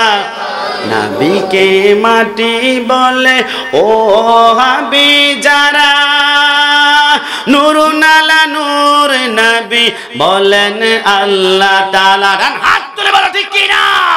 নবীকে মাটি বলে ওহাবি যারা, নূরুন আলা নূর নবী বলেন আল্লাহ তাআলা। নবীর নূরে সবই পয়দা, হাদিস কইলা দেখো, ওহাবি বালানা সুন্নি। শেষবারের মতন, ওহাবি বালানা সুন্নি। সকালবেলা চায়ের দোকানে, টং দোকানে অনেক মুরব্বী এরকম 4 কাপ হাতের মধ্যে নিয়ে বলবে, গোলাম রাব্বানি কাশিমি ছেলেটা ঘন্টা খানিক তো ভালোই আলোচনা করেছে, লাস্টে আবার ওহাবি সুন্নি, এটা বলার কি দরকার ছিল? আল্লাহর কসম, ওহাবি শব্দ শুনলে যাদের মাথা সেন্টিমেন্ট গরম হয়ে যায়, বুঝতে হবে এদের ইমানে ক্যান্সার ক্যান্সার ক্যান্সার হয়েছে। কথা বলো ঠিক কি না? কিন্তু আমি তো এখানে বসে 3 বার বলেছি আমি সুন্নি, আমি সুন্নি, আমি সুন্নি। আমি কি দরজা বন্ধ করে গোপন গোপন জায়গায় বসে বলেছি? সাউন্ড বক্স আছে, মাইক আছে, পারলে হাজীগঞ্জের কোনায় কোনায় 1 লক্ষ মাইক লাগাও, হাত্তা মাতলাইল ফজর, ফজর পর্যন্ত 1 লক্ষ বার আমি চিৎকার করে করে বলবো আমি সুন্নি, আমি সুন্নি, আমি সুন্নি। কিন্তু বাড্ডা জমিনে কোনো বাপের বেটা আছে আমার মতো মাইকের সামনে একবার এসে বলবে আমি ওহাবি, তার উপরে জুতার বৃষ্টি শুরু হয়ে যাবে, থুতু নিক্ষেপ করতে করতে ডাকাতিয়া নদীর মধ্যে তাকে গলিয়ে দিবে। কিন্তু আমরা, কারণ এরা দুশমনের রসুল, এরা রসুলকে মানতে চায় না, রসুলকে আমার মতো বলে। কিন্তু আমরা সুন্নিরা চিৎকার করে আমাদের পরিচয় দিতে আমরা ভয় পাই না, কারণ একটা কারণ আমরা জানি 73 দলের একটা দল হবে জান্নাতি, এটার নাম হচ্ছে আহলে সুন্নাত ওয়াল জামাত, এটাকে বলা হয় সুন্নি। তো আমরা যদি জান্নাতি দল, আমরা জান্নাতে যাব, জান্নাতে পরিচয় দিতে আমাদের ভয় লাগে না, আমাদের ডর লাগে না, আমাদের কলিজা কখনো কাঁপতেই পারে না। হাত তুলে বলো ঠিক কি না?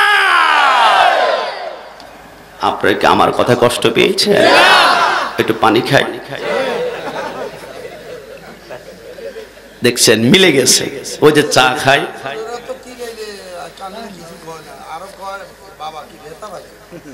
বাবা একটা কাজ করবেন। আলা হযরত আজিমুল বারাকাত 1400 শতাব্দীর মুজাদ্দিদ তিনি বলেন, কোন বাতিল যখন নবীর বিরুদ্ধে কথা বলবে তোমাদের মন চাইবে 147 দ্বারা গুলি করে নাই বুড়িগুলা বের করে ফেলার জন্য, তোমাদের মন চাইবে তলোয়ার দিয়ে ডাইরেক্ট কল্লা আলাদা ফলে করার জন্য, তোমাদের মন চাইবে তাকে পিটাতে পিটাতে লাশ বানিয়ে ফেলার জন্য। আলা হযরত বলেছে এমনটা করো না, কারণ মান সালিমাল মুসলিমুনা মিন লিসানিহি ওয়া ইয়াদিহি, প্রকৃত মুসলমান সে যারা হাত মুখ থেকে অন্য মুসলমান রক্ষা পাবে। তবে আলা হযরত বলেছে বাতিলকে মারার জন্য হকি স্টিক, চাপাতি, রাইফেল, পিস্তল, গ্রেনেড, বিমান, ড্রোন, দুনিয়ার সব অস্ত্র থেকে আরো বড় একটা অস্ত্র আছে যেটা বাতিলের সামনে ব্যবহার করলে বাতিল জ্বলে পুড়ে ছারখার হয়ে যাবে। আলা হযরত এটা আবার কি? আলা হযরত বলে গায়জো মে জল যায় বেদিনো কে দিল, গায়জো মে জল যায় বেদিনো কে দিল, ইয়া রাসূল আল্লাহ কি কসরত कीजिए। কোন বাতিলকে মারার দরকার নাই। আলা হযরত বলে বাতিলের সামনে গিয়ে শুধু একটা স্লোগান দিবা, বাতিল জ্বলে পুড়ে ছারখার হয়ে যাবে। আর সেই স্লোগানের নাম হচ্ছে ইয়া রাসূলুল্লাহ, ইয়া রাসূলুল্লাহ। ডান হাত তুলে বলো ঠিক কি না? দেখবেন বাতিলদের অনেক মাহফিলে ইয়া রাসূলুল্লাহ স্লোগান দিলে বলে এই ফালতু স্লোগান বন্ধ করো। তোমরা কি করছো? কারণ রাসূলের স্লোগান শুনলে এদের মাথার সেন্টিমেন্ট ঠিক থাকে না, এরা সহ্য করতে পারে না। কারণ পৃথিবীর জমিনে হুসাইনি স্লোগান হচ্ছে আল্লাহু আকবার ইয়া রাসূলুল্লাহ।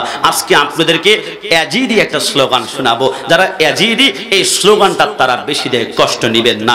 ইমাম হোসেনের মাথা মোবারক শিমর যখন আলাদা করলো, ইমাম হোসেনের বাবরি চুল মোবারকের মধ্যে ধরে শিমর এরকম মাথা উপর দিকে কাটা মাথা যখন উত্তোলন করলো, টপ টপ করে জান্নাতি মাথা থেকে খুন মোবারক যখন বড়ে, ইমাম হোসেনের কল্লা আলাদা করে শিমর বলে ইয়াজিদ বাহিনী দৌড়াও, সুলতানে কারবালা, কারবালার শের আমার কল্লা হাতের মধ্যে, আর ভয় করবে না, চলে আসো। সমস্ত ইয়াজিদ বাহিনী একসাথে এক জায়গায় যখন হলো, হযরত জয়নুল আবেদিন যিনি যুদ্ধ করেন নাই, অসুস্থ ছিলেন, তিনি বলে খোদার কসম আমার বাবার কল্লা আলাদা করে।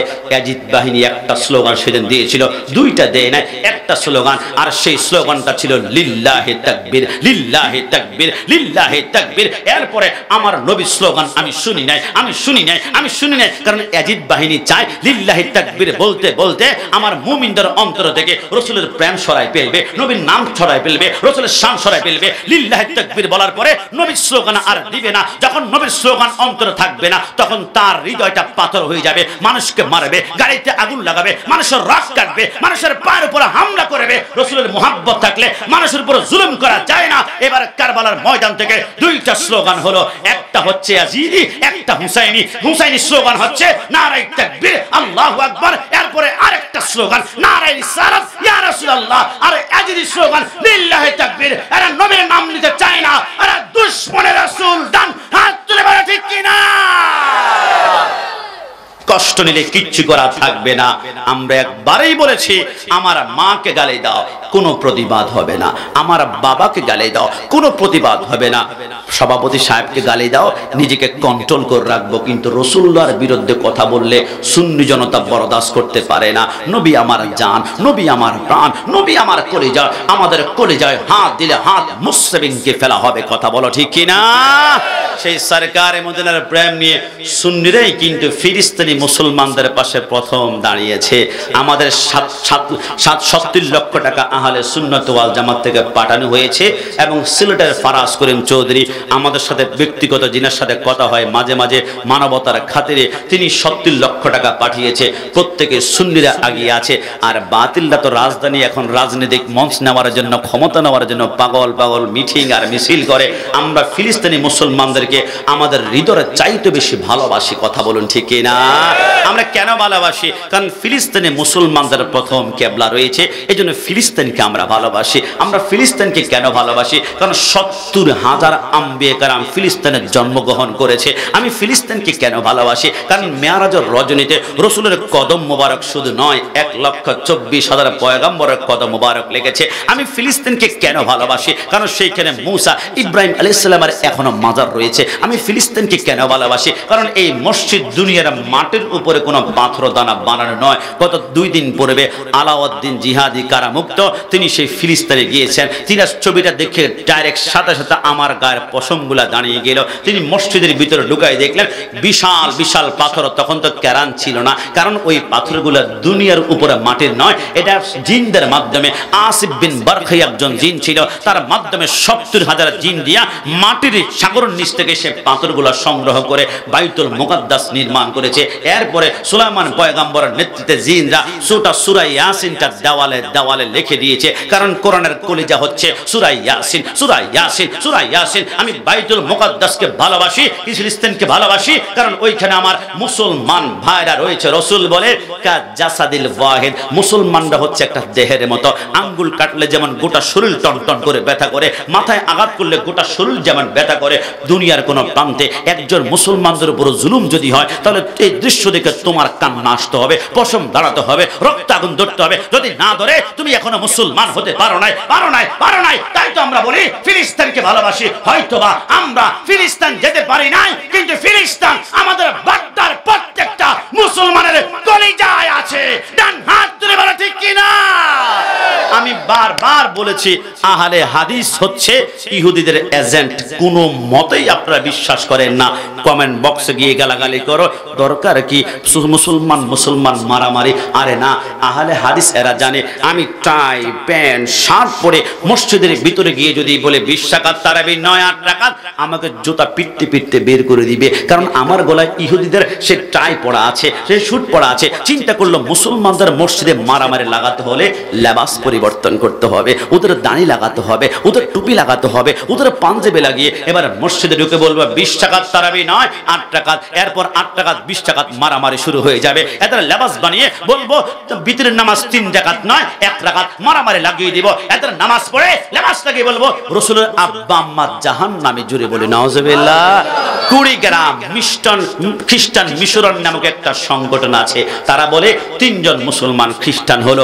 আমার কাশ্মীর বুঝে আসলো না, হিন্দু থেকে মুসলমান হয়, বৌদ্ধ থেকে মুসলমান হয়, খ্রিস্টান থেকে মুসলমান হয়, কিন্তু মুসলমান কেন খ্রিস্টান হবে, মুসলমান কেন খ্রিস্টান হবে? এবার তাদেরকে জিজ্ঞেস করা হলো তোমরা কেন হলা? বলে আমরা যে দলকে ফলো করতাম এটার নাম ছিল আহলে হাদিস, তাদের আকীদা ছিল রাসূলের আব্বা আম্মা জাহান্নামী। তো তারা বলে আমরা চিন্তা করলাম যে রাসূল তার আব্বা আম্মাকে জান্নাতে নিতে পারলো না, তিনি আমাদেরকে আর কোত্থেকে জান্নাতে নেবেন? একটা কাজ করি, ঈসা রুহুল্লাহ ধর্ম খ্রিস্টান গ্রহণ করে ফেলি, সেইখানে গেলে ঈসা রুহুল্লাহ আল্লাহর পুত্র, তিনি আমাদেরকে সুপারিশ করে করে নেবেন। খোদার কসম, রাসূলের আব্বা আম্মা জান্নাতি। যদি আহলে সুন্নাত আকীদা ওই 3 জন মুসলমানের থাকতো, জীবনে খ্রিস্টান হতে পারতো না। কারণ রাসূলের আমাদের আকীদা, রাসূলের আব্বা আম্মা জান্নাতি। হযরত ইউনূস আলাইহিস সালাম যে মাছের পেটের মধ্যে ছিল, 40 দিন পরে মাছের পেট থেকে বের হওয়ার পরে দেখলো ইউনূস আলাইহিস সালামের গায়ে মাছের একটা কামড় লাগে নাই। আমার আল্লাহ বলে মাছ, তোমার ধর্ম মানুষকে চিবিয়ে চিবিয়ে খাওয়া, কিন্তু আমার পয়গম্বরকে একটা টাচ তুমি করো নাই। যাও মাছ, আমি ওয়াদা করলাম তোমার পেটে যদি আমার একজন পয়গম্বরকে সংরক্ষিত হেফাজত করেছ, কিয়ামতের ময়দানে সমস্ত মাছ গাছ সবগুলোকে বিচার আচার করে মাটির সাথে মিশিয়ে দিব। একমাত্র মানুষ এবং জিন জাতি ছাড়া কেউ জান্নাতে যাবে না, যাবে না, যাবে না। তবে তুমি মাছকে আমি আল্লাহ জান্নাতে নিব, জান্নাতে নিব। আল্লাহ কারণটা কি? আমার আল্লাহ বলে তোমার পেটের ভিতরে 40 দিন একজন পয়গম্বর ছিল, একটু বিন্দু মাত্র আঘাত করে নাই। আমার প্রশ্ন, বাগদাদ জমিনে যারা আহলে হাদিস করা, মাইকের সাউন্ড সামনে পিছনে ডানে বামে যারা সুন্নিদের মাহফিল, বিদআতীদের মাহফিল, মাজার পুরাদের মাহফিল বলে আজকে তোমরা মাহফিলে আসো না, আমার প্রশ্নের জবাব দাও। হযরত ইউনূস আলাইহিস সালাম একটা মাছের পেটে থাকার কারণে ওই মাছ যদি জান্নাতি হয়ে যায়, আর আমার নবী যে গর্ভে মা আমানের পেটের মধ্যে ছিল, ওই পেট কখনো জান্নাতি হতে পারে না। জান্নাতি জান্নাতি, ডান হাত তুলে বলো ঠিক কি না? অনেকে বলে হুজুর আমি তো রিকশার ড্রাইভার, আমি ভ্যান চালাই, কোরআন হাদিস তো আমি বুঝি না। তাহলে রিকশার ড্রাইভার মহোদয়, আপনি রাসূলুল্লাহর প্রেমে পড়ে যান, আপনি আহলে হাদিস যারা আছে এদেরকে বলবেন দলিল দাও, সে 100 দলিল দিবে, কোরআন সুন্নাহ কোরআন সুন্নাহ। আপনি বলবেন বাবা আমি তো দলিল পারি না, তবে আমি তো জানতে চাই রাসূলের আব্বা আম্মাকে যেহেতু জাহান্নামী বলেছো, রাসূলের আম্মার নাম কি? সে অনায়াসে বলবে রাসূলের আম্মার নাম হচ্ছে আমেনা। এবার আমেনা শব্দের অর্থ দুনিয়ার সবাই ডিকশনারিতে খোঁজা শুরু করো, আমেনা শব্দের অর্থ হচ্ছে ঈমানওয়ালি ঈমানওয়ালি ঈমানওয়ালি। আমেনা শব্দের অর্থ হচ্ছে ঈমানদার। তো ঈমানদার তো 100% জান্নাতেই যাবে, জোরে বলে সুবহান। যার নামের ভিতরে আমার আল্লাহ চিহ্ন রেখে দিয়েছেন যে এরা জান্নাতি, এদেরকে জাহান্নামী বলা যাবে না। সেই সরকারে মদিনার আব্বা আম্মাকে জাহান্নামী আহলে হাদিসরা বলে মুসলমানদের ইসলাম ধর্মকে খাটো করছে, আমার নবীর সম্মান হানি করছে। আপনারা বুঝতে পারেন নাই, এজন্য আমার কাছে 10টা ভিডিও ফুটেজ আছে। আজ থেকে 1 মাস যাবত আহলে হাদিসের বক্তব্যকে জানো। ফিলিস্তিনি মুসলমানদের কি দরকার ছিল ইসরায়েলের উপর আক্রমণ করা? ইসরায়েলের যে মিসাইল, যে বোমা, যে ড্রোন, আমেরিকার সাথে সম্পর্ক কিরে হঠাৎ করে মুসলমানদের বিপক্ষে চলে গেলা। লেবাস তো মুসলমানদের, কারণটা কি? কারণ যুদ্ধের বিমান না থাকলে যুদ্ধ করা যায় না। তাহলে আমার প্রশ্নের উত্তর তোমাকে দিতে হবে। বদর জমিনে আমার রাসূল 313 জন সাহাবায়ে কেরাম নিয়ে যখন বদরের দিকে রওনা করলেন, অস্ত্র ছিল না, গুণা ছিল না, বল্লম ছিল না, তীর ছিল না, উট ছিল না। পক্ষান্তরে কাফেরদের ওর বিভিন্ন ড্রোন মিসাইল তীর ছিল। রাসূল আপনি যুদ্ধের অস্ত্র ছাড়াই যে যুদ্ধের দিকে রওনা করলেন, আমার রাসূল বলে তোমরা তো জানো না, কাফেররাও জানে না, মুসলমানদের সবচেয়ে বড় অস্ত্রের নাম হচ্ছে লাখ তাকবীর। এটা হচ্ছে আল্লাহু আকবার। ডান হাত তুলে বলো ঠিক কি না? আপনি দেখেন না শাহজালাল রাহমাতুল্লাহ আলাইহি গুরু গোবিন্দের সামনে গিয়ে শুধু আল্লাহু আকবার বলেছে, মসনদ পড়ে গিয়েছে। পিতৃদের সামনে খাজা গরিবে নাজ আল্লাহু আকবার বলেছে, মসনদ খান হয়ে গিয়েছে। গত বছর ভারতের কর্ণাটকে আমার বোন মুস্কানের সামনে 500 হিন্দু দাঁড়ালো। আমার বোন মুস্কান ডান হাতটা উঁচু করে আল্লাহু আকবার বলেছে, হিন্দুরা পিছনের দিকে হটে গিয়েছে। গোটা পৃথিবীর বাতিলদের অন্তর থরথর করে কম্পন সৃষ্টি করেছে। মুসলমানদের সবচেয়ে বড় অস্ত্রের নাম হচ্ছে আল্লাহু আকবার। কথা বলুন ঠিক কিনা? এই জন্য যারা আহলে হাদিস তাদের ব্যাপারে আপনাদের গ্রাম সচেতন হতে হবে।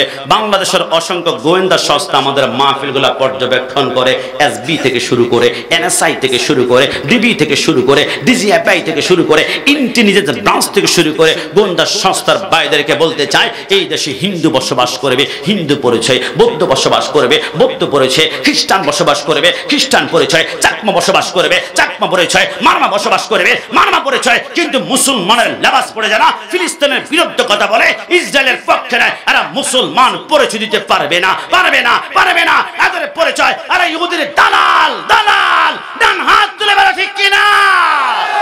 মুসলমানদের বিরুদ্ধে আচরণ করলে আমরা পারে ওই সরকার মদিনার আদর্শ আমাদের জীবনের লেবাস বানাতে পারি। লাকাদ কানা লাকুম ফি রাসূলিল্লাহি উসওয়াতুন হাসানা। রাসূলের প্রত্যেকটা সুন্নাত যদি জীবনের লেবাস বানাতে পারে, আল্লাহর কসম বিসমিল্লাহি ওয়ালা মিল্লাতি রাসূলিল্লাহ বলে যখন কবর রাখবে, মদিনাওয়ালার নবী নুরানি কুল মোবারক যখন নেবে, আর কোনো টেনশন নাই, চোখের পলকে পুলসের একটা পার হবে। রাসূলের কিছু সুন্নাত আমাদের জীবনের লেবাস বানাতে আমরা সকলে চাই কি চাই না? একটু জবান খুলে বলুন চাই কি চাই না? আমি সর্বোচ্চ 5 মিনিট কথা বললে কি আপনার আমার উপর কষ্ট হয়ে যাবে? আমি তো অবাক হচ্ছি, হয়তো আমাদের প্যান্ডেল লাস্ট মাথাটা পুরে নাই, কিন্তু কোথায় ক্যামেরা বেশি আর কোথায় মানুষ বেশি এটা হক দলের পরিচয় নয়। হক এমন যদি হতো তাহলে কারবালার জমিনে ইয়াজিদ বাহিনী ছিল 22,000 আর হুসাইনি 72 জন। 22,000 ইয়াজিদ দলটা অনেক বড়, এটা মনে হক, এটা মনে করা যাবে না। সংখ্যায় অল্প হতে পারে, ক্যামেরা অন্ত হতে পারে, মানুষ অল্প হতে পারে, তবে তার ভিতরে এশকে মুস্তাফা আছে কিনা আর ইমাম হোসেনের জাজবা আছে কিনা, তাহলে মনে করবেন এটা কোটি কোটি মানুষ থেকেও এই প্যান্ডেলটা হয়ে যাবে জান্নাতি প্যান্ডেল। কোনো সন্দেহ আছে? সেই জন্য সর্বশেষ রাসূলের আদর্শ আমাদের জীবনে বাস্তবায়ন করে নিজের জীবনটা আমরা কোরবান করতে পারি। সবাই জবান খুলে উচ্চ আওয়াজে একবার বলি আমিন।